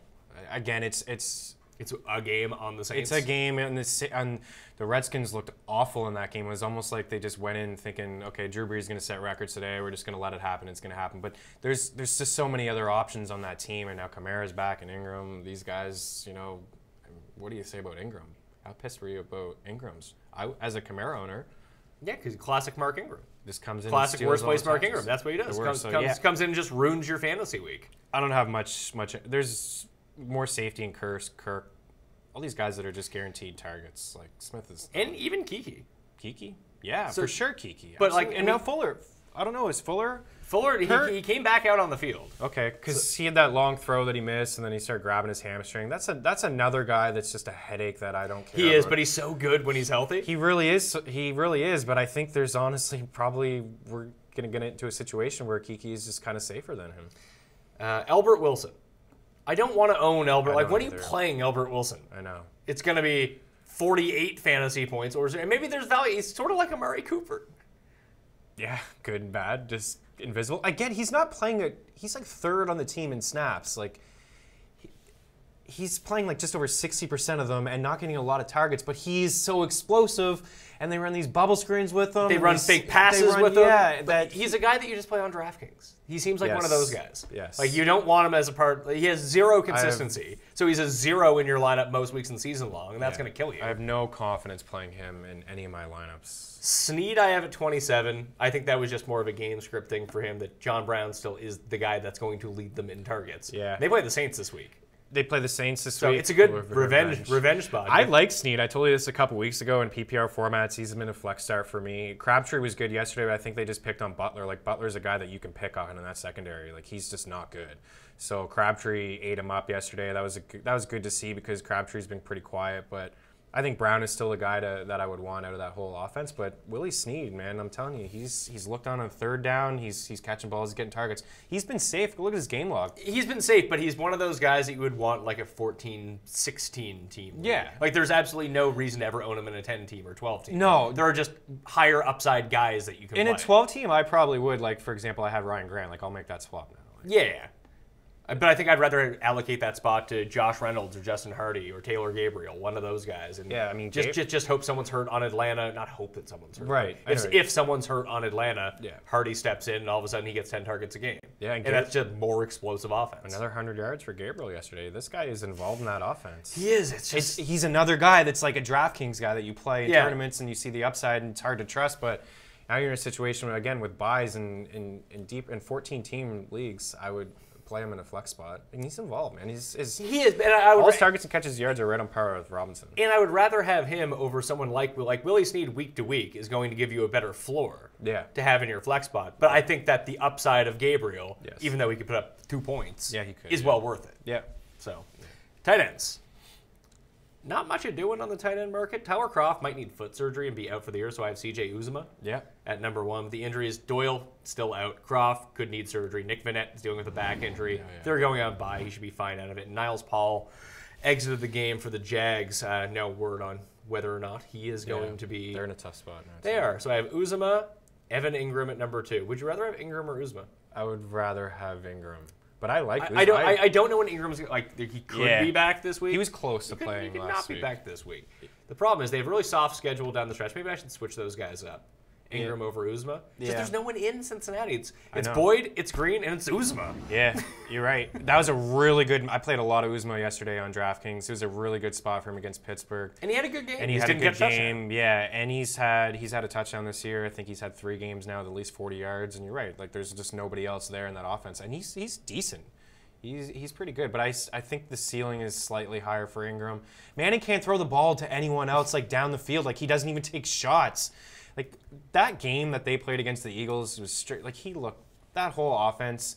I want to actually shit on McAdoo for years, and maybe it's not all him. Like it's clearly Eli and the way that they run this offense. They were down early and they were just throwing behind the line of scrimmage. Like, what are you guys doing? Take some shots. I'd be super worried if I was a Beckham owner. I think Ingram's fine when he comes back. It's just an easy completion for Eli that he can make. I have O.J. Howard at number 3. He played 52% of the snaps yesterday. Yeah, him and Brait were both. Brait had 1 target. Yeah. That was a jump, that was a tip ball that he caught for a touchdown. Yeah, So, I have Brait at number 9. I have O.J. I like O.J. Howard. Just, it's these things again. Like I liked him more when Fitzpatrick was there. Yeah. Because, Jameis has always gone to Brait, and he's been a red zone option for him for years. 14 touchdowns in the last 2 years and 3 already this year. And, O.J. Howard caught the touchdown. He was used more yesterday. He had a good game, but I just worry that Brait's out there stealing targets, stealing red zone looks. That's the one thing I like about Uzomah right now is that no one's doing that. No one's going to do that. And you got to look at the tight ends and since over the past couple of years. Even when Eifert was hurt last year, Kroft was catching great. Touchdowns. 7 touchdowns, red zone threat. So I would go Uzomah over OJ. So Uzomah, Ingram, Howard, Austin Hooper, Vance McDonald. Hooper's been nice. Yeah, he's had 2 good matchups in a row. He has, yeah. And I guess if everyone's hurt, you could potentially move him up. I just find that he's just so weird. The consistency with Uzomah, I kind of like. That's what I want out of a tight end. Of course. The other guys might have more. 2 guys after him, like Ingram, Howard, and Hooper, all might have more upside. But I feel like they're gonna just palpitate between good weeks, bad weeks, good weeks, bad weeks. Where Uzomah's just gonna be very he's scoring 11 PPR points a week. Perfect. I think we're excellent. I think we're starting to see that Hooper breakout. You're right. The matchup's been really good and the defense is bad, so it's hard to really kind of get a feel because he was pretty quiet to start the year, but I've seen things in him over the past couple of years where I think he could be not elite tight end, but I think he could be a startable top tight 10. end. Yeah, After that, it's Swaim, Ricky Seals-Jones, Ben Watson, James O'Shaughnessy on the list. Paul O'Shaughnessy's brother. Oh, pick him up. Yeah, he's 11th. Good guy. Well, there's nothing left in Jacksonville. ASJ's out, Niles Paul's hurt. That's why everyone liked Paul last week. He was ranked as a top 20 tight end across the board. I had him at 16. Yeah, I mean, this is the landscape of the position, and there's nobody else there. And Jacksonville's in trouble, man, I think. I mean, they'll turn it around, but defense, I don't even know if they have a turnover yet this year. Like an interception. Really? Maybe one. That seems strange. I think they got one last week against Mahomes. I think they had one yesterday, didn't they? Did against Dak throw Dallas? one? I think so. I can't remember. Anyways. QBs. Tannehill missed the week. Josh Allen is expected to be back next week. If not, fire up some Colts D. Either way, fire up some Colts D. And Baker Mayfield hurt his ankle. He remained in the game. So Peterman threw that pick 6. Of course he did. Of course he did. You knew it was coming. So the pickups for quarterbacks. What do I got here? I got Baker Mayfield at number 1. He's at Tampa Bay. Yeah. That's usually a good spot. Yeah. Flacco against New Orleans. That's a good spot. I like it. Yeah. Trubisky against New England. I like it. I love Trubisky. And then we get into the next 3, Jameis against Cleveland. I don't love that so much. No, but Jameis is just going to chuck. Yeah. Bortles against Houston. They funnel everything to the pass. Yeah. Dak Prescott at Washington. That's not bad. Dak was impressive yesterday. And then I just due to the matchup, more of a testament to the matchup, I have Eli Manning at number 7 at Atlanta. I'm not starting Eli Manning. Yeah, I just can't do it. I can't do it to myself. It's really tough. You know, this game against Atlanta may be the last game you see Eli. If he doesn't play well, like he's just done. Done. Like if you can't throw the ball in Atlanta, you're done. He's got that little dinky glove on his hand that he thinks helps him prevent fumbles. He still fumbled the ball. Well, Mariota might just need to be sat down and go get surgery. Yeah. They may just move on from him. He is someone that I would take a shot with. Yeah. Like if they somehow moved on from him, like, oh, Mariota's out there, I'll take a lot like the Jets did with Bridgewater this year. Yeah. I think Mariota, once he's healthy, he's going to be fine. He's just not healthy right now. He's not healthy. It's not helping him. There's not a lot of weapons in his offense. It's clear you could easily shut down this offense. It's not hard. You put your best corner on Corey Davis, and that's it. And they're screwed. And that's it. Yeah, they're absolutely screwed. And put your best corner on Corey Davis, put 9 in the box, and all right, we win. Exactly. It's watching that game yesterday was brutal. It was a brutal man. game. They couldn't move the ball at all, and it's been like that all year. So. It bums me out about Davis because I like him and he's good and the volume is there, but he's just he easily gets shut down. He's in a tough spot. I like Trubisky against the Pats. He's available in leagues. You know, nobody bought into the 6 touchdown game. Obviously, not going to throw 6 touchdowns every time, but he had 3 yesterday, over 300 yards in Miami on the road, whose secondary has been decent. Yeah, and now they play the Pats. It's not bad. Should be a high-scoring game if nothing else. Although. They're back at home. Maybe the defense shows up a little bit more. I would play him over. I understand it's a great matchup for Baker, but I would feel more confident with Trubisky. I would definitely play Baker. Yeah? That is a shootout waiting to happen in Tampa. Tampa has the worst defense in football. Maybe that we've ever seen. It's close. It's verging on that. And just Flacco's been sneaky good. He has been, yeah. Throws the ball a lot as well. And they played a high pace. They do. It's funny. When I was watching Mahomes last night, I just looked at it. I was like, he's just better Joe Flacco. Yeah. Is what he is. Like the arm is the same, and like you could see it in that wicked arm. You saw it in that Tennessee game yesterday. Like Flacco just like just throwing like 30-yard lasers down the field. Now most of the time they're wildly inaccurate. Yes, but he was connecting with like Crabtree on the sidelines. When Flacco's on, he's so good. He's just so rarely on. Mahomes always on. Always. Right hand, left hand. And even when Flacco first came out, he had mobility. Yeah, you're right. He was a guy who used to run and hit the edge and like extended plays. And that's one thing I like about Trubisky. I think he had over 40 yards on the ground. Last year, it was a small sample size, but he averaged. I feel like a lot of that came on one big run that he had. But he's capable. Yeah. Last year, he had more rushing yards per game than Blake Bortles, who is a sneaky little guy on the ground as well. So he can move around, and that's what makes me like him a little bit more. I think he has a rushing touchdown so far this year as well. But yeah, Flacco. Whatever it is, man, maybe it's the fact that they drafted a quarterback and they have 3 quarterbacks on the roster maybe they give him for a long receivers. time. Yeah, that's it. That's the bottom line. And he was recovering from ACL surgery last year. Yeah. Back, too. Yeah. He was dealing with the back. He's healthy. He has receivers, and the offensive line's healthy again. And then 2 running backs that can play and catch. Yeah. And a great defense.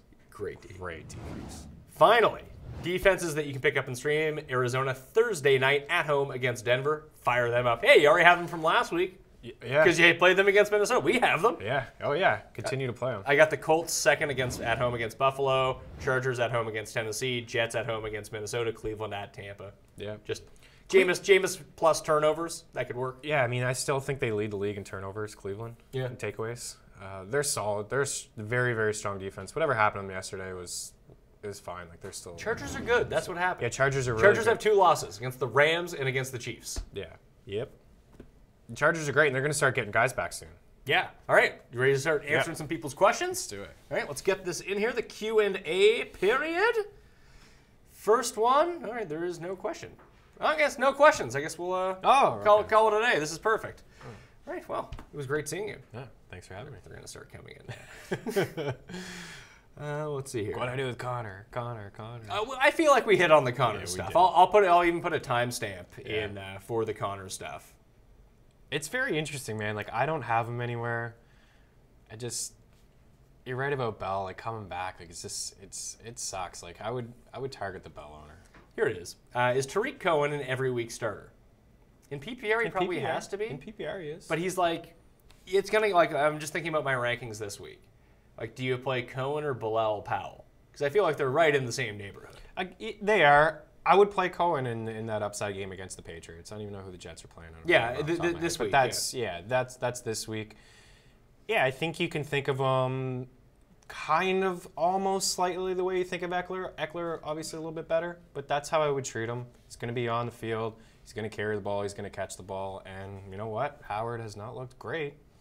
Who do you think is the highest upside running back in the Monday Nighter? It's probably Jones, right? Yeah, it's Jones. Because Braden is now talking about like he's going to push to play. Just you're not going anywhere. You're playing on the fucking 49ers. Like, sit the week out. Yeah. The fact that he's still playing blows my mind. I know. I thought that he was ruled out a few days ago, and I was like, oh, wow, this guy may play? Like, I thought he was out 2 to 4 weeks. You know, the 49ers, again, what's the point of rushing this guy back? You can play Alfred Morris and just give him a bunch of carries. It's Jones. Jones is the highest ceiling this week. We're waiting for that breakout to happen. He's coming. Snoop is asking when the next Cuss Corner is going to be. Probably not till the new year. We don't do it during football season. Probably Christmas Day. We had a Christmas Day Cuss Corner last year. We'll probably do one this year. Nice. There's no time. I'm doing 8 shows a week. There's no time for that. There's something to look forward to. Christmas Day. Shockingly enough, this stuff takes a lot more time to put together than people think. Well, yes. I understand that. Yeah, I know that you understand that, but just watching it, it's like, hey, Pat's doing a ton of content. This is great. Yeah. Like 8 shows a week, that's probably 10 and a bit hours of actual like filming time. Just filming. Just filming time. Yeah, then you got to put together boards and slap it together, and yeah. Yeah, edit the shows, put it out. I'll do all the rankings boards. It's coming. It's something to look forward to. It is. 2019 is And here. the thing is, you don't want to have too much Cuss Corner. And we have Cuss on every week anyway, so you get your dose of insanity. It's not like his football picks are completely sane and the rest of his life is completely insane. It's just a mismatch of insanity. He must be loving the Jets, what he's seeing. Well, he's time to bipolar time. on it. Yeah. Like 1 week, it's the greatest thing of all time. The next week, he wants Todd Bowles fired. the guy can't have it. He just wants it both ways. I traded Corral for Brown last week. It didn't work out for Which this Brown? week, but John Brown? Yeah. That's a great trade. Yeah. We'll see how legit the Ravens defense is this week. What? That's not a question. They're legit. I'm banning every week. I'm banning this guy. Stupid. Who are they? fucking Oh, they're comments. playing the Saints. Yeah, I'm worried about Breeze. Obviously, you're going to play him in all his weapons and starters, but don't be shocked if that total's at 50 right now. I don't know. This one just is in all caps and it says drop Tevin Coleman. Oh my goodness. I mean, if Freeman's going to continue to be out, you can't drop him. You can't ignore opportunities. I know Smith is coming in there and taking some touches away from him and the touchdowns, but you can't ignore volume and opportunity. It's given. What is your take on Shady McCoy? Does he get better soon? I mean, I think we're looking at it. They're not going to score touchdowns because they don't score touchdowns. They don't score touchdowns, and Allen is questionable now, and he's had, 4 sub-200-yard passing games. The line is brutal. It's very much like what we talked about in Tennessee. They stack the box. You have one weapon to beat us, and it's McCoy. It's not Kelvin Benjamin. It's LaShawn McCoy. It's definitely not Kelvin Benjamin. No, I mean, it's brutal, and Zay Jones is the guy that Allen's kind of looking to. So LaShawn McCoy, it is what it is. He's going to get 15 to 20 carries a game. He's going to score maybe at best 3 touchdowns this year. It sucks. It does suck. Maybe he gets traded. If he goes to the Eagles or something like that, it's like yesterday. Then he's an RB2. 16 carries, 73 yards, and that's good for him. 3 catches, 21 yards. That's like kind of his the best game you're exactly because Allen doesn't check down really. He doesn't. He just runs around all the time. Yeah, and that's good for him considering I think coming into the game Houston allowed 3.4 yards per carry is the second best mark in football. Like that's what you're going to get from LaShawn McCoy. See, this guy is so smart. He's making bets already on next week. He says, I like the Chargers this week at home against Tennessee, not realizing that game is in London. I love this game. They're at home. Yeah, for sure. Yeah, Russell Wilson, tough place to go play in Oakland. No, it's in here's one because we didn't talk about him. Damian Ratley on the Browns. Oh, right, is he the new Cleveland wide receiver 1?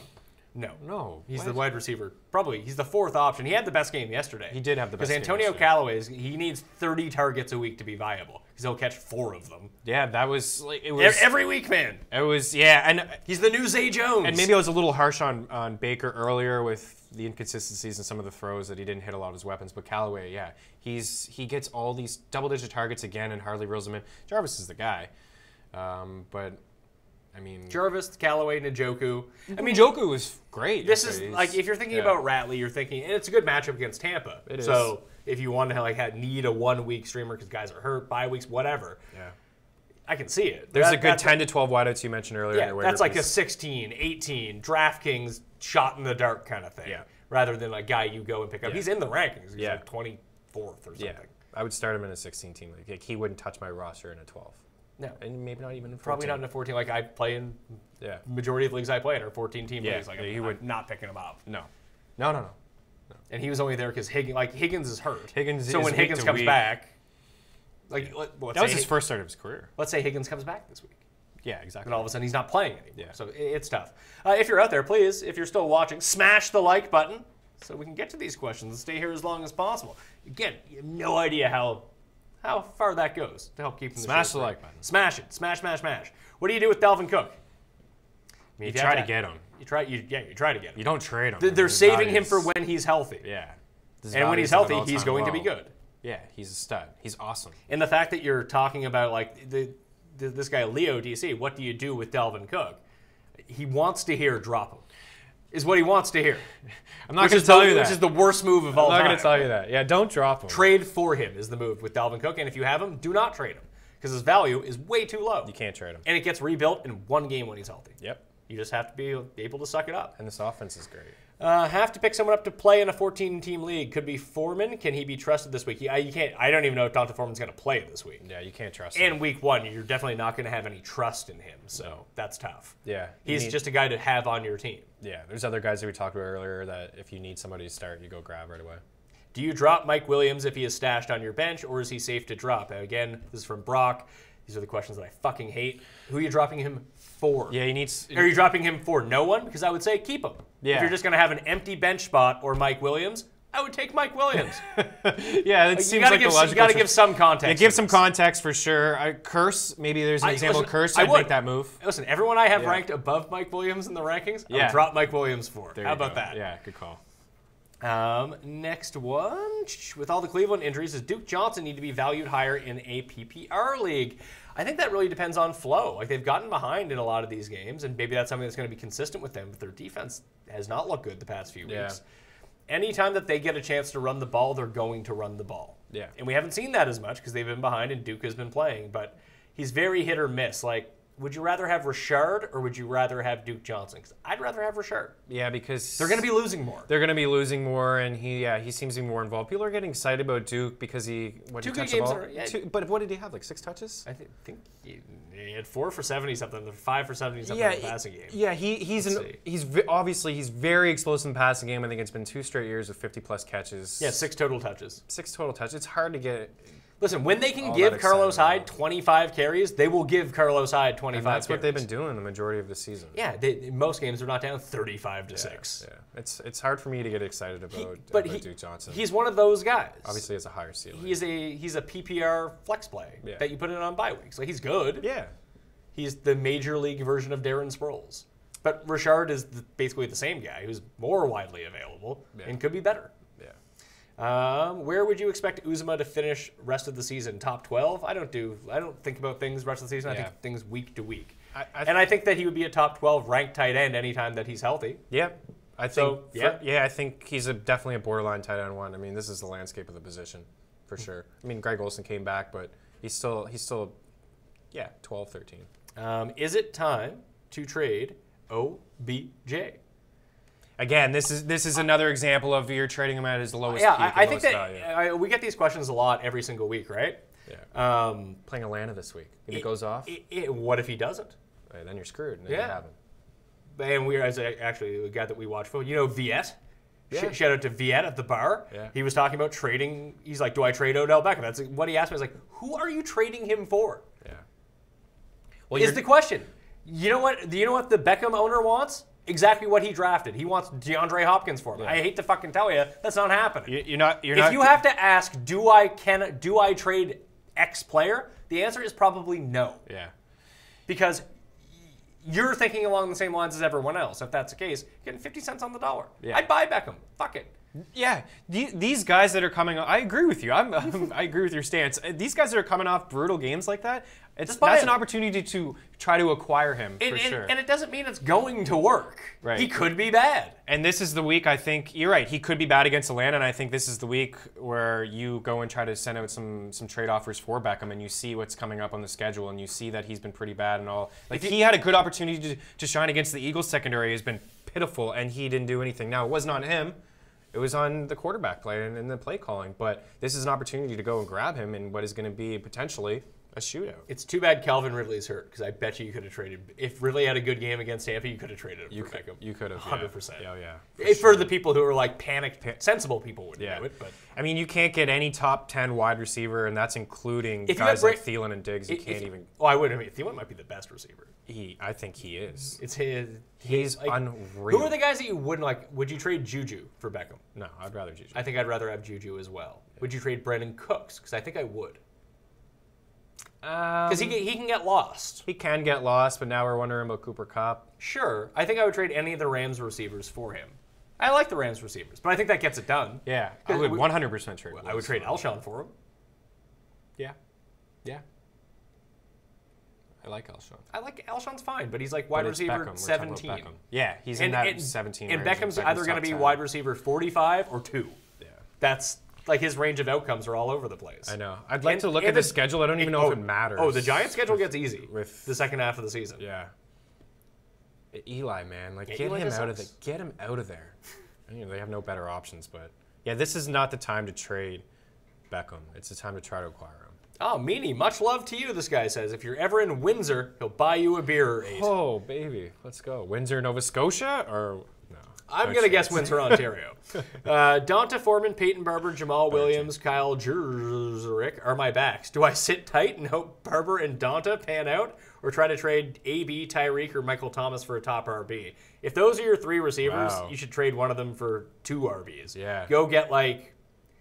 Find the Dalvin Cook owner in your league. Get Dalvin Cook and one of his other running backs. Yeah. For one of those guys. Someone good. Yeah. Like you have to trade one of those guys. It's so nice to have the 3, but you need balance. Yeah, you have horrible running backs. You need balance. You're not going to be able to do any damage if you don't have any running backs. Trade offer here. Antonio Brown, Russ Wilson, Jordan Howard for Melvin Gordon and Mike Evans. Ooh. Do you worry about Evans that he's not elite? Yesterday sucked. Yes. I feel like he historically has bad games against Atlanta. He does. Maybe I'm just misremembering that. No, he does. He does have bad games. And I always look at those totals and think Evans, and I went back and looked before this game, and I noticed, Evans hasn't really had big games. I'm slightly worried about him. I think he is elite. Part of it is on the quarterback play. I really do. I really do believe that part of it is on Jameis Winston, and Ryan Fitzpatrick went his way a ton. But a couple of years ago, it was like, man, this guy was a target monster. Yeah, the time I said draft him in the first round. But he was the only guy on the team at the time. Yeah. And it was sort of like the Doug Baldwin situation coming into this year. Then Baldwin got hurt. I know, and then Humphreys was getting a lot of play yesterday, and then there's Godwin, who I think is a terrific talent. So, I mean, what was the trade again? Russell Wilson, Jordan Howard, and Antonio Brown. Yeah, I think I would make that deal. Melvin Gordon might be a top 3 player in fantasy. Yeah, he certainly is a top 3 back. Okay, so look at it this way. Evans versus Antonio Brown. You'd much rather have Antonio Brown. Yeah, but quarterback is the gap between those 2 players as large as the value gap on your team between Melvin Gordon and Jordan Howard? Right. The gap is significant between those the gap is far larger between Gordon and Howard than it is the Brown and Evans. So I think I would make the trade. Yeah, and there's a Russell quarterback play in there. Listen, I like Russell Wilson, but you can stream quarterbacks. Yeah. Like, that's not the end of the world. No, of course not. Mayfield and Landry, great. The people are just weighing in with their hot opinions. And Gordon, too, averaging like 2.5 more targets and two more catches this year compared to last year. Leading his team in red zone targets. Not even carries, targets. Geronimo Allison or Marquise Goodwin tonight? It's Allison if he plays. Yeah, for sure. I feel like the Niners could win this game, but the obvious pick is the Packers. So I don't feel like betting $3,000 to win 500 on money seems risky AF at the same time. Thoughts? I mean, if you're someone who's betting $3,000 on games and you can't figure out how to structure a fucking sentence, where'd you get this fucking money? You going to Cash Mart and getting cash advances to bet on football? I mean, could you even fill out the fucking forms? What's wrong with you? Jesus Christ. Save your money. Yeah, save your money. Go to, I don't know, some ESL program. Yeah. I mean, English probably a second language. Packers are going to win this game, hopefully English is your second language based on the sentence. Lindsay for John Brown. Who wins? John Brown. Yes, John Brown. John Brown, after having a bad week, go buy John Brown right now. Yeah, you can go get him pretty cheap. People might drop him after this week. That was why I was targeting him in that Corral deal. I said, because Brown had a bad game. I forget who they played. He had 14 targets, and it And for about Buffalo. 200 yards rushing. Anyways, It was against Cleveland. That's who it was. It was against Cleveland. Yeah. What Yeah, go else get do him. we He could got? be dropped. What's that? Yeah, you're right. He's probably going to be one of the most dropped. They just overreact. Let's see. Chiefs Patriots was the third game this season which both teams scored over 40 points. There were no such games in 2017. Over. Well, that's great retrospective analysis. Yeah. I hope you won $3,000 on it. It's been a on lot your of cash high-scoring advance. games this year. Should you start Bears D against New England this week? I think you do. Yeah, I think you do too. And some defenses have done good against Tom Brady and company this year. If it was in New England, yeah, I would have that's more a different worries. story. But it's in Chicago. Bears defense is good. We see Brady. He put the ball on the ground yesterday, threw a pick. One game he struggled in Detroit on the road. Bears defense good. Is Todd Gurley the MVP right now? I think Mahomes is. Yeah, I think Mahomes is too. It's very close. Man, Todd Gurley again is leading the league in this Todd Gurley is so damn good. How bad is Jeff Fisher? He's Really what this goes back to. He is brutal. He should be just like, he shouldn't even watch football games. Like, he must just be like, man, I like, think he's doing commentary on games now. oh my goodness, really? Yeah. I think he has like the shitty Fox. For the Rams, that'd be hilarious. How do you feel about Royce Freeman? I don't think he's... Lindsey played the fewest amount of snaps on that team. Freeman had the most, but Lindsey was the only one who did anything. I know. And if they're losing, they play Booker. Yeah. I've held on to Freeman, and after that one game I think he had against Kansas City where he ran hard, I had a couple offers on him. There was nothing exciting. I probably should have sold high at that moment. But I do still feel like opportunity is going to be there for him. I don't feel great. I feel like at best he's a borderline RB2 the rest of the way. Should I trade Gronk for Dalvin Cook and stream tight ends off the wire? Yeah. Yeah, I think could so. get behind that. Like what tight ends? Like if you can get an Uzma, that's something. Uzma's out there. Absolutely. So if you could do that, again, it's the makeup of your team. Like what running backs are you throwing out there? Are you throwing out scrubs? Yeah. Did you have to play Hines this week? Yeah, if it's for your flex spot, probably not. Right. The upside of Gronk is still a ton, but I think just one in a vacuum, I do like that trade. Yeah. That's solid. I think that's something like that the you Cook could get owner Cook would for do less, too. though. Yeah, I was just gonna say the Cook owner would 100% get behind that. Yeah. That's like an insta. Yeah, you might be able to get like Cook and something a else. wide receiver 4 or 5, Yeah, or maybe Buddy has Latavius too and get both of them. Or Yeah, something. something like that. Yeah. Edelman, wide receiver 2 rest of the season? PPR. Yeah, Borderline. He's borderline. Yeah. He's a wide receiver 3 at worst in Yeah, PPR. he'll be the 18-22 range for me every week. Is Russell Wilson a drop for Jameis Winston? I don't think so. I don't think so either. We've seen this before from Russell. Now he's had two back-to-back good games. He's right? heating up a He's little coming bit. off his best games. Now he's got Doug Baldwin back fully healthy Doug Baldwin and a run looked game. healthy yesterday. Yeah, exactly. They were airing it out to him again. He had almost 100 very yards. positive. It's That's a fantastic. super positive takeaway. Who wins this trade? Give away Juju and Alshon for Thielen and Cobb.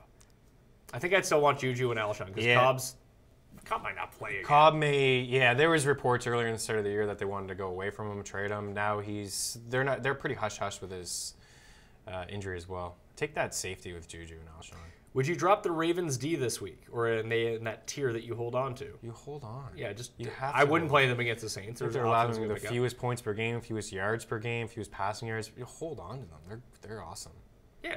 I mean, if you have to play them against the Saints, you have to. I would try not to. Yeah, no, there's probably somebody else. Like you said, Arizona, Indianapolis, pick them up for a it week. sometimes sucks to roster two. Especially with all the defenses. bye weeks. And listen, if you have to let them go, you have to let them go. Or you just say, screw it. Yeah. The Ravens D is good.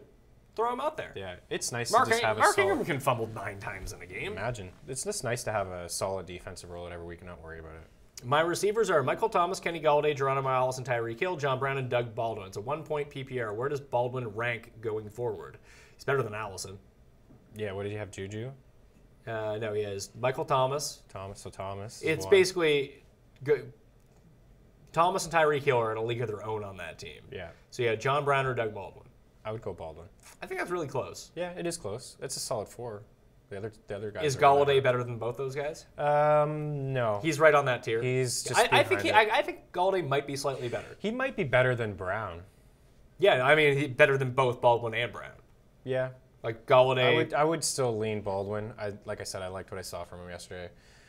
He looked healthy, and then Galladay is terrific.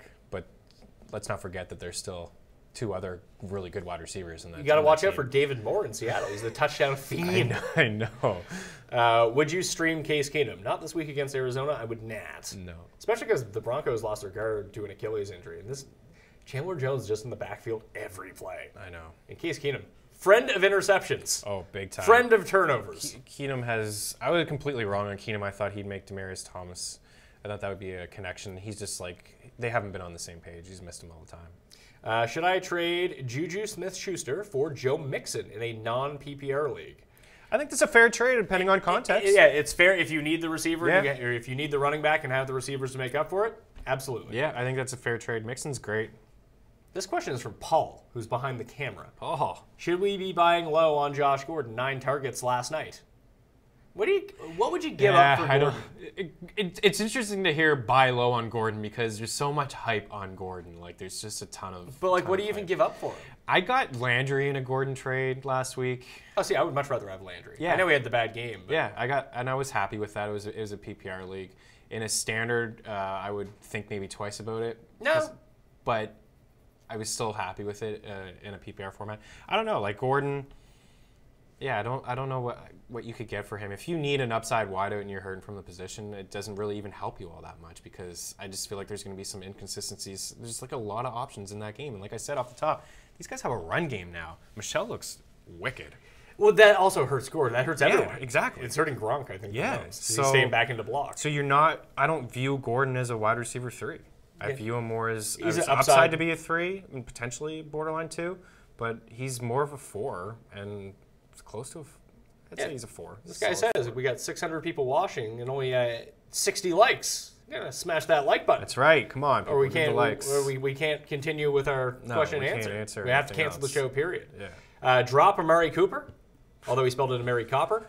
Yeah, drop a Mary Copper and Keep Amari Cooper. keep Cooper just because Maybe he'll get traded to somewhere maybe good. he'll get traded. Maybe he will just be awesome. Imagine Gruden goes in there right away and just trades Mack and Cooper. Like, I mean, I would trade Cooper too. I trade. yes, He should trade have him. He should have kept Mack and cut Derek Carr, who sucks. Yeah, Derek Carr is He was brutal. crying on the field yesterday.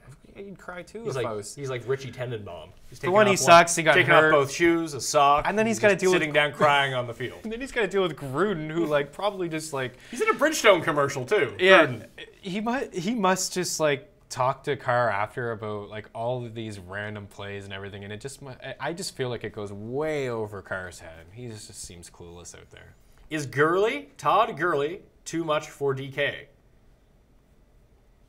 I don't know what that means. Yeah, I don't know either. Didn't you get in a situation a couple years ago where David Johnson and Bell were up like past 11,000? No, they were right around where Gurley They were right was this around week. now at the 10K I mean, I played mark. Gurley this week. I won money. Oh yeah, for sure. He scored 40 points. He was worth the 10,000. Absolutely. It's just Gordon was the better value per dollar. But there was some nice value like Boyd and Chester Rogers. Sanu was pretty cheap again this week. I know he came out of the game, but he had a touchdown. Godwin was super cheap. Godwin was super cheap, yeah. Dalvin Cook for Philip Lindsay. Oh my goodness. Have Dalvin Cook. Good God. Yeah. That's not even close. Yeah.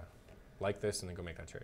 Yeah. Hit the like, then go make that trade immediately. Yeah, Cook is probably the best buy low in football right now. Yeah, no one wants him. Nobody wants a piece of him. It's really strange, right? Yeah. Yeah. Advice for Everyone's Larry sour. Fitz owners? I would cut my ties with I Fitz. think I would drop him. Yeah. I said this a couple weeks ago. 100% a 10 team. I said that 3 weeks ago. I haven't ranked him above 50 in the wide receiver Yeah. rankings in 4 weeks. Yeah, same. Like, those aren't guys that you play. Yeah. It's just it's near the end for him and the offense not good. Ed says, trade question, Stefan Diggs and Shady McCoy for Tyler Boyd and Le'Veon Bell. I take the Bell side. Yeah. He also has Connor. Does that matter? I think that's great. Oh, yeah, I think that's awesome. Diggs is good. Diggs is I don't great. think yesterday was indicative of Stefan Diggs. No. But Boyd is legit, and if you have Connor, then you have a running back one in this trade somewhere. Yes, exactly. I think that's a great And trade. McCoy is useless. Yeah. He is ownable. Yeah. He's basically what He's Frank. just He's what Frank Gore was last year. Oh, that's sad. But yeah, you're right. Do you trade Bell for Dalvin Cook and Josh Gordon?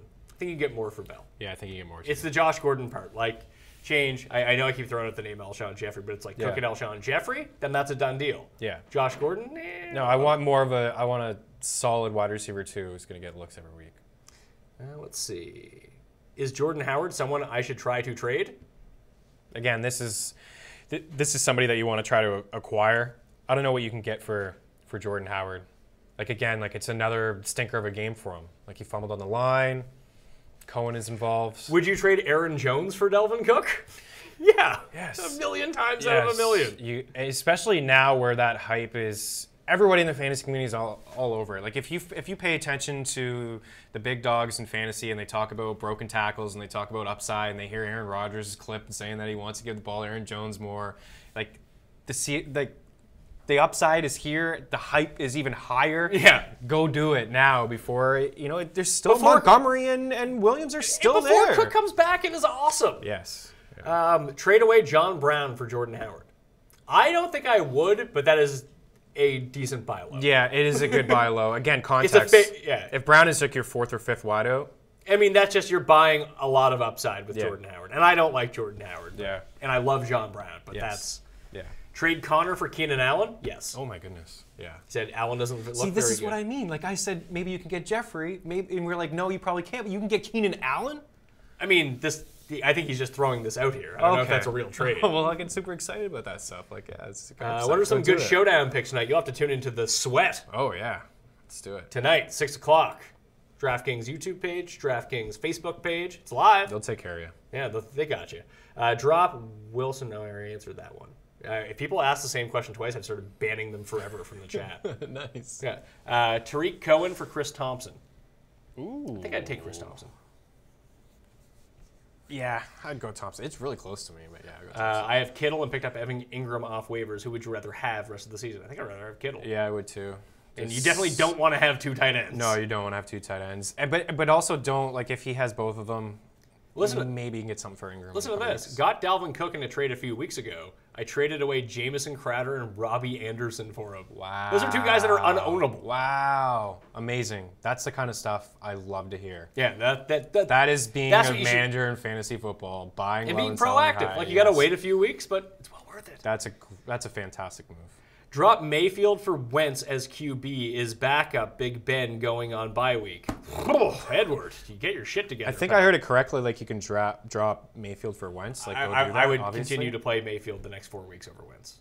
Yeah. Cleveland has the best schedule in the league. I'd probably play him over Big Ben most of those weeks.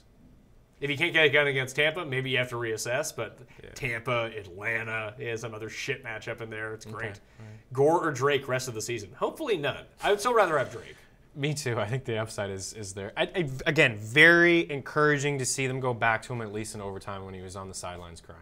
I hate owning Kenyon Drake, especially after drafting him as running back too. This guy's getting put on timeout. Stupid fucking comments. No one cares. Keenan Allen for Beckham?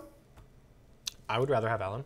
I think you could get Beckham for less. Yeah. But Allen has depreciated value now. He had a bad game. Yeah. So it sucks. Yeah. Drop him for Tyrell Williams. I mean, that was the Kacharian player.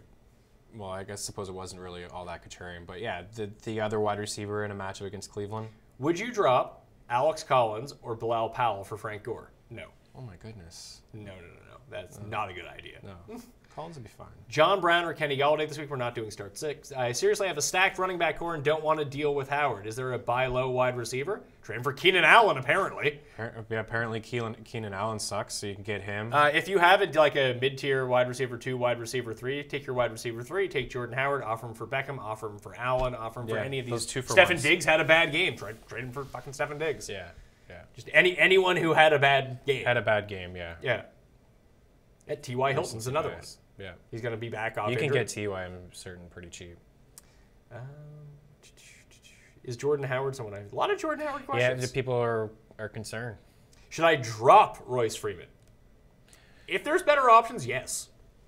He doesn't do it for me. Yeah. They're never winning. No. So that doesn't help him whatsoever. I'd like to know who you're dropping for, but yeah, like the 2 Philly guys, I'm sure will probably end up with more touches, and it's a split backfield in Philly, and they'll probably end up with more touches than Freeman. I have Jimmy Graham at tight end. Who should I drop to get a backup for the week? Quincy Enunwa, Peyton Barber, or John Brown? I think I'd drop Enunwa. I think I'd wait for the news. Wait for the news. Maybe you'll hear some today. I think it's a high ankle sprain. If that's the case, he's done for 5 to 8 weeks. Basically. And I'm bummed. I was in on Quincy this week as a bounce back game because he still had the most targets 2 weeks ago. He just struggled against Denver, and then he had the Colts, and this is it. But if you're right, if it's a high ankle sprain, you don't mess around, you just drop him. I'd make the swap rate for Curse. That's probably what we're going to do in most of my leagues because I own a lot of Quincy. This guy says he just lost a $3,000 bet to himself. Wow, that sucks. This guy asked the chances I win. This guy is also getting, 0. This guy's getting blocked for life. 0%. We don't know that. I didn't bring my crystal Also, ball. who cares? Yeah. It's going to happen. There's one game. What are you going to drop your whole team? Yeah. Fuck off. Trying to trade for Gurley. Trying Ingram and Sony Michel. I would definitely make that deal. Yeah. Get Gurley. Yes. Good idea. Whatever you can do to get Gurley, you're going to win yourself championships. Man, that guy's wicked. Wilson or Luck rest of the season. Or switch each based on matchup. I would switch each based on matchup. Yeah, I would switch each based on matchup too. Trade Carry-On and Antonio Brown for Juju and Jordan Howard? Probably not. No. I don't think there's that big of a difference between Howard and Carry-On. Probably not. I think we talked about this before about Blunt not going anywhere. Last time we saw Detroit, what do you have? Two rushing touchdowns. He's the red zone back in Detroit, and it shouldn't surprise anybody. Devonta Freeman for James White in PPR? Yes, I would make that deal. You're getting White? Yeah. Yeah. Yeah. Oh yeah. Here's a question. This should be good. Here's a question. I'll try to wrap my head. I have Mixon, Barkley, Evans, Kupp, and Dalvin Cook, but I'm 2-3. Should I make trades? I wouldn't panic. You're 2-3. You're probably still gonna make the playoffs. You seem to have a pretty good team. Your team's solid. You get some bad beats in there, perhaps. Should I make trades? You don't need to make them just for the hell of it. Hilton or Alshon rest of the season? I think I'd stick with Hilton. I'm on the Alshon. You love Alshon. Yeah, and I don't even love him, but I just like the upside more. Once Hilton is healthy, assuming he can stay healthy, yeah, he is the guy. Of course. Alshon could be the guy, but it could be Ertz could still be the guy there. Yeah. And the Colts throw the ball 89 times a game. That helps. That does help. Alshon or Brandon Cooks the rest of the season? Cooks. Yeah. That's close. Yeah. I think Hilton's better than Cooks. Yeah. Yeah. I just think in that offense, when he's good, he's going to be good. There's just so many question marks. Let's see. Oh, this guy's mad that they has to pay for your content at The Athletic. Not my decision. Yeah, there you go. Yeah, there's like a promo code on my Twitter, man. It's like almost 50% off. You're fine. It's what, $2 a month? Yeah. It's like you could do it. I don't think he's the guy making the $3,000 bets. We'll help you win championships. Subscribe. You get the shitty advice from me for free, or you can pay $2 a month and get good advice from you and Sealy and everyone. Pat, I traded Ingram and Edelman for Antonio Brown. I do love that trade. That's a great awesome. trade. Ingram is the perfect sell high too, as well. Like go and also you got the buy. No, he's come back. Coming back from the buy. Yeah. Should I trade Brandon Cooks for Fournette? I have Mixon and Dalvin Cook. I wouldn't actually. I don't want to deal with the headache of Fournette. I just don't want to deal with that. And you know, it's when he comes back, he's going to be questionable again. He's just his whole career, unfortunately. This guy doesn't like our take on Josh Gordon. He says, in all caps, "This fool stupid. Gordon at least wide receiver 3." Okay, I mean, prove it to me. Has he had a wide receiver 3 week yet this year? No. No, but he's great though. Yeah. Thanks. Yeah. I get the upside. It's Gordon. I understand all that. It's the Pats, but should I trade Connor? Are the Le'Veon rumors false? I don't even know what rumors we're talking is there about. rumors just happening right now? Actually, if you rewind to the 2037 mark of this show, we do like 6 minutes on James Conner. Yeah, we cover all the bases. This guy's asking questions about starter sit. You're getting put in timeout. So I want to try to get stuff here. Let's see. Would you offer Drake for Landry? Yes. Oh yeah, 100%. giddy up. All right. Landry's probably a good buy low. People recency bias. Landry buy low. He's a good buy low. But only had 2 catches. He sucks. He's terrible. This is what I mean. Go get him. Keenan or John Brown? Who do you like more? I like Keenan Allen a little bit more than John Brown. Yes. In fact, I like him a lot more than John Brown. Me too. I'll second that. I have Trey Burton. Does it make sense to trade for Kelsey? If you can get him, he's better than Trey Burton. Yeah, I mean, why if not? you can trade Burton and somebody else that you're not starting every week for a Kelsey, upgrade. This guy, this is another question here. What do I do with Watson? I don't know. Do whatever the fuck you want with him, for one thing. But someone asked me, like, this morning before the show, do I drop Deshaun Watson? Why would you drop Deshaun Watson? Yeah, there's no reason He was a top 5 quarterback coming into this week. Yeah. He hurt his chest. Bad game. Bad game. Guys have bad games. And you know what? They have bad games against the Bills. These games happen. There's some pretty good quarterbacks who've had bad games against the Bills over the past couple of years. Morris or Aaron Jones tonight? It's Morris if Brady doesn't play. If Brady does play, it's Jones. Yeah. I think That's pretty simple. Oh, should I trade Demarius and Tyler Boyd for T.Y. Hilton? I don't think I would. No. I like Boyd. I love Boyd a lot. He's locked in that slot role. He looks really good. He's got great hands, runs crisp routes. He's a solid wide receiver too. Alshon or Boyd rest of the season? Ooh. I think I would lean Boyd. It's really close. It is really. Those are guys that I have in the wide receiver 2 range every single week. Would you drop Kiki for Taylor Gabriel? I would not. No, I wouldn't do that. But find a way to get Gabriel somehow. Oh, this guy says he's laid off. I'm laid off. That's probably why you're watching him. Been there. Right now. On a Monday. Yeah, on a Monday. Yeah, you're Monday watching a fantasy football show at 11 a.m. on a Monday. Probably laid off. Got to get on that Pogie. Ride the Pogie train. Been there too. Yeah, it's a good time. The James Conner stuff. All right, let's see. Keep Cook and Ingram. Think long term. I don't even know what that's. Ingram. Who the fuck would keep Ingram? That sounds like a terrible idea. Pat, let's see. Is trading Michelle for Mark Ingram a wash? No, I'd definitely rather. I'd rather Michelle. I'd rather have Man, if Michelle, you can for get sure. Michelle for Ingram, that's a win. Collins and Kittle for Jordan Howard. I think I'd rather the Collins and Kittle What is the side, difference between Jordan Howard and Alex Collins? They're basically the same guy. At this point. And then you're still getting a tight end who's guaranteed targets and volume. Is it time to trade Ebron, or do you think Doyle will be out longer? I don't know how long Doyle's going to be out, but Ebron's been fine. He was fine with Doyle there early on. Yeah, he still had the 2 touchdowns and was a red zone. Yeah, but then option. he's only touchdowns at that point. He's not. But at the he's tight not end 7. position, you get a touchdown, you're probably finishing as a top 10 for the week. What are you getting him? Like, if you can trade him for value, then yeah, absolutely. Yeah. If you can get someone to buy Ebron as the guy he's been the last 3 weeks, immediately go make that deal. Yeah. I don't think anyone's making. No, I agree. I don't think that there's anybody I don't have any Ebron really, and I'm not trying to get him. Philip Lindsay and Kenny Stills for Dalvin Cook. Yeah. Yeah, absolutely. And Greg Olsen. Yeah. Oh wow. David Johnson for Keenan Allen. So that's a context question again. Like, who are your other backs and who are your wide receivers? Are you set at running back and you need a wideout? Then yeah, I would. I think that's a fair deal. But David Johnson now, his snap count has gone up every single week. 94% yesterday, but he has scored a touchdown. Yeah.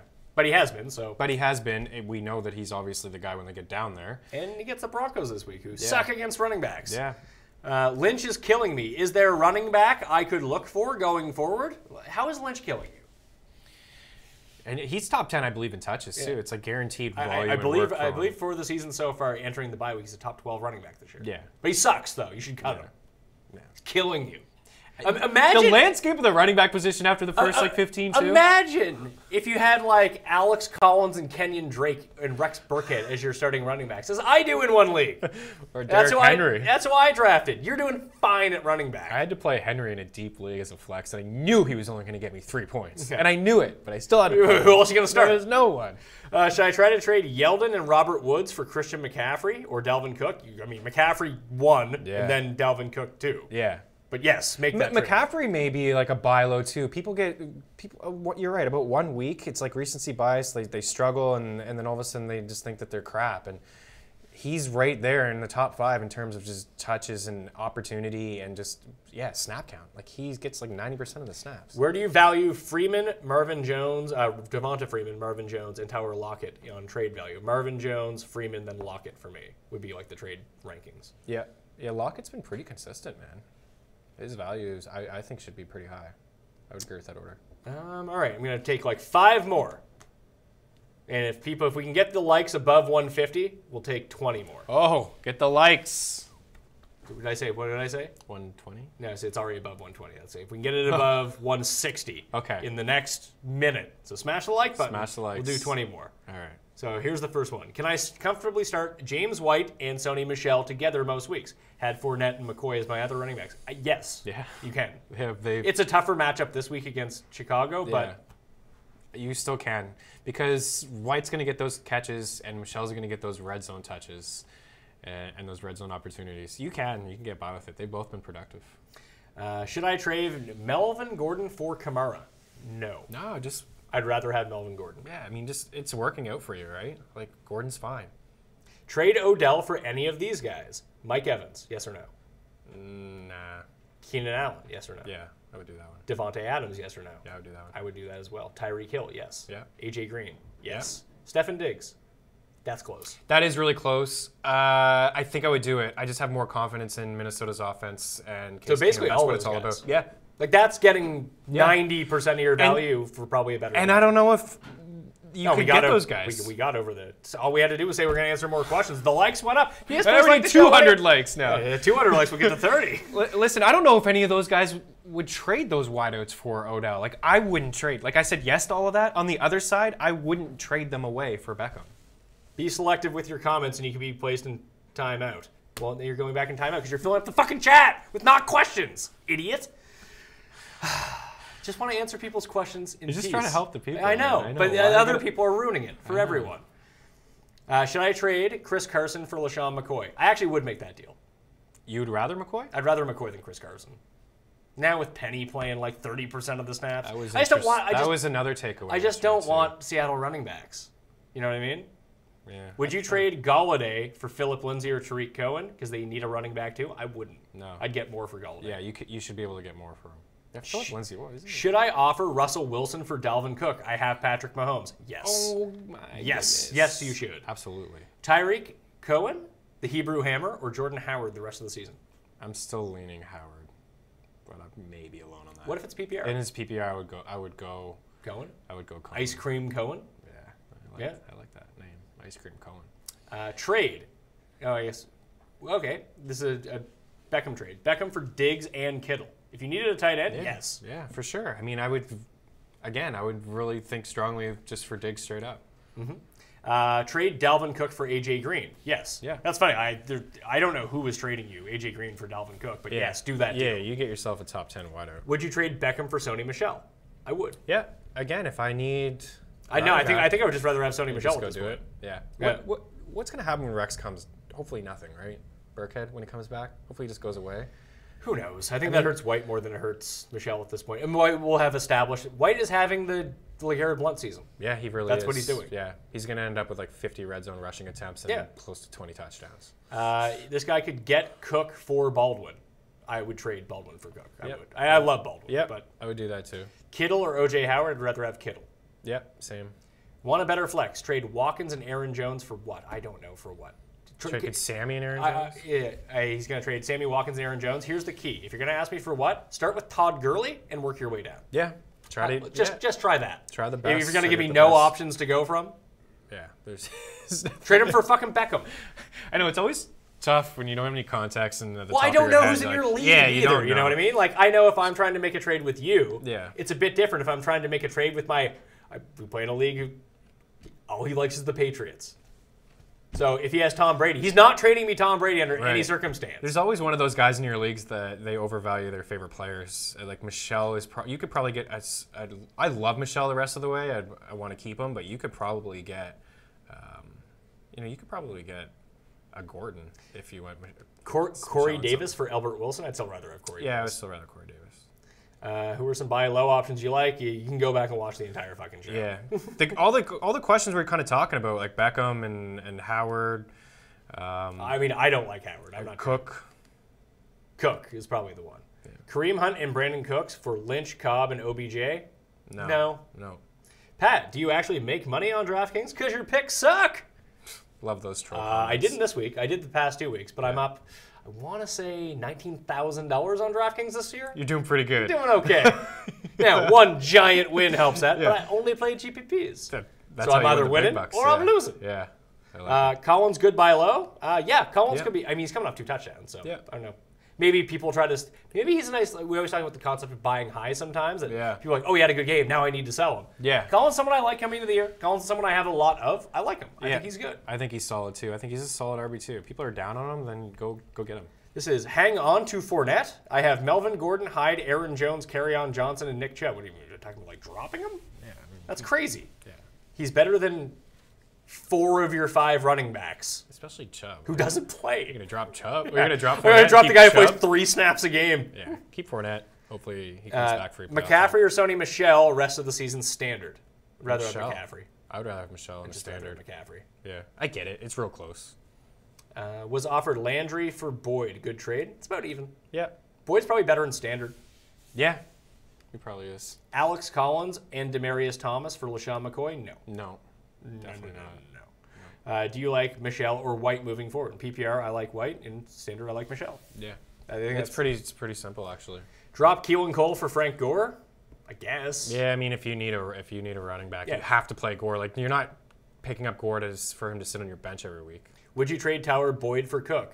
Yeah, I think I would. I mean, I think that's more than you have to give up. Yeah. But also the cachet of Tyler Boyd, like name value. He doesn't possess the same value as maybe a receiver who's like Jarvis Landry would command more in a trade market than Tyler Boyd would. Yeah, he would. So if you have an equivalent receiver to Tyler Boyd, maybe you try that and try to get a little bit more out of it. But I would make that trade. I would way. too. You need a back. Go get Cook. Beckham for Cohen and Crowell? No. No, you got to do better. Yeah, than like this. you need to get someone good. Not you- two fringe guys that you might not. That's play. an example of trading Beckham for scrubs. Like, you're obviously not going to get a top 10 wide receiver. Maybe you will with that question earlier, but you need to get somebody that you feel comfortable starting every week, and those two guys are not.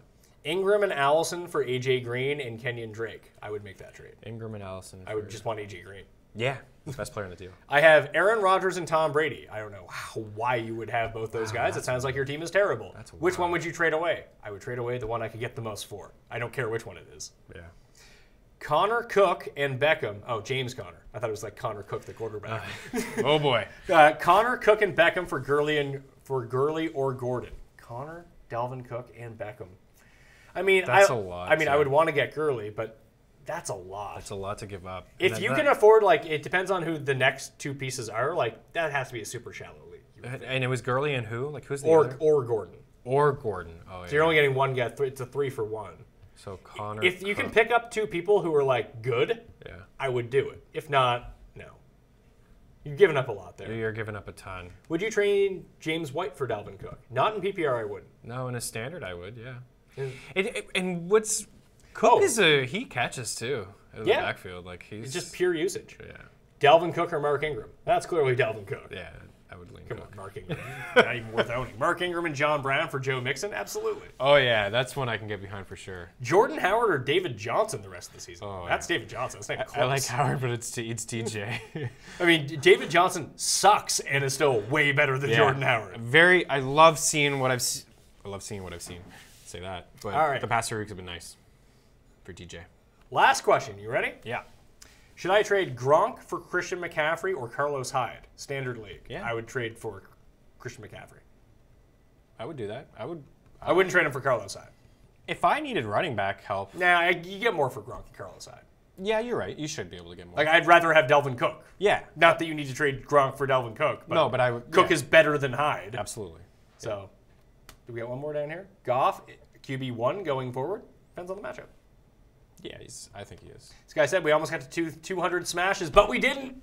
So we got to go. We've been here for almost 2 hours. Yeah, it's a good I time. hope everyone enjoyed the recap show. Chris Meaney, tell everyone where they can follow you now that you are at The Athletic. Still at Fantrax too, right? Yeah, still at Fantrax. This will be like my NFL rankings will be on there. Do weekly touches and targets and waiver wire piece, and in the podcast at Jake on last week. So yeah, at Chris Meaney is where you can follow, and all my hockey and basketball stuff will be on The Athletic. Oh, I do need to tell people something before we get out of here. I need to say that the odds and lines are subject to change, and you can see the website for actual odds. And if you or someone you know has a gambling problem and wants help, call 1-800-GAMBLER. Nice. Who do you like tonight? I like the Niners and the points. Do I you? like the plus 10.5. Yeah, I like the Packers. They're gonna win by like 14. I don't think they will. It seems it reminds me of like one of those Buffalo games. Like the Buffalo game was like 22-0 Packers. The Niners can score, Yeah, they can. even though everyone's banged up. What's it at now? It's actually dropped. It's now plus 9. Ooh. There you go. Oh wow. So everyone's on. I That. still like the plus 9. I don't know if everyone is. It really seems like the Packers be a very public bet. Should be. They usually are. Yeah. Everyone loves the Packers. Anyway, that'll do it on the Pat Mayo Experience. You can follow me on Twitter at the PME, same as Instagram, same as Facebook. Sub to the Audio Podcast. You remember what the giveaway was at the beginning of the show? Because I completely forget. It's give the episode a like afterwards, after you are watching this, because it doesn't go into the live chat. So in the comment section below, leave your DK handle and tell me your favorite waiver wire That's pickup. what it was. Your favorite waiver. Favorite waiver wire pickup of this week from the ones I have listed in the column. All right, I'm Pat Mayo. Thank you for watching. I'll see you next time.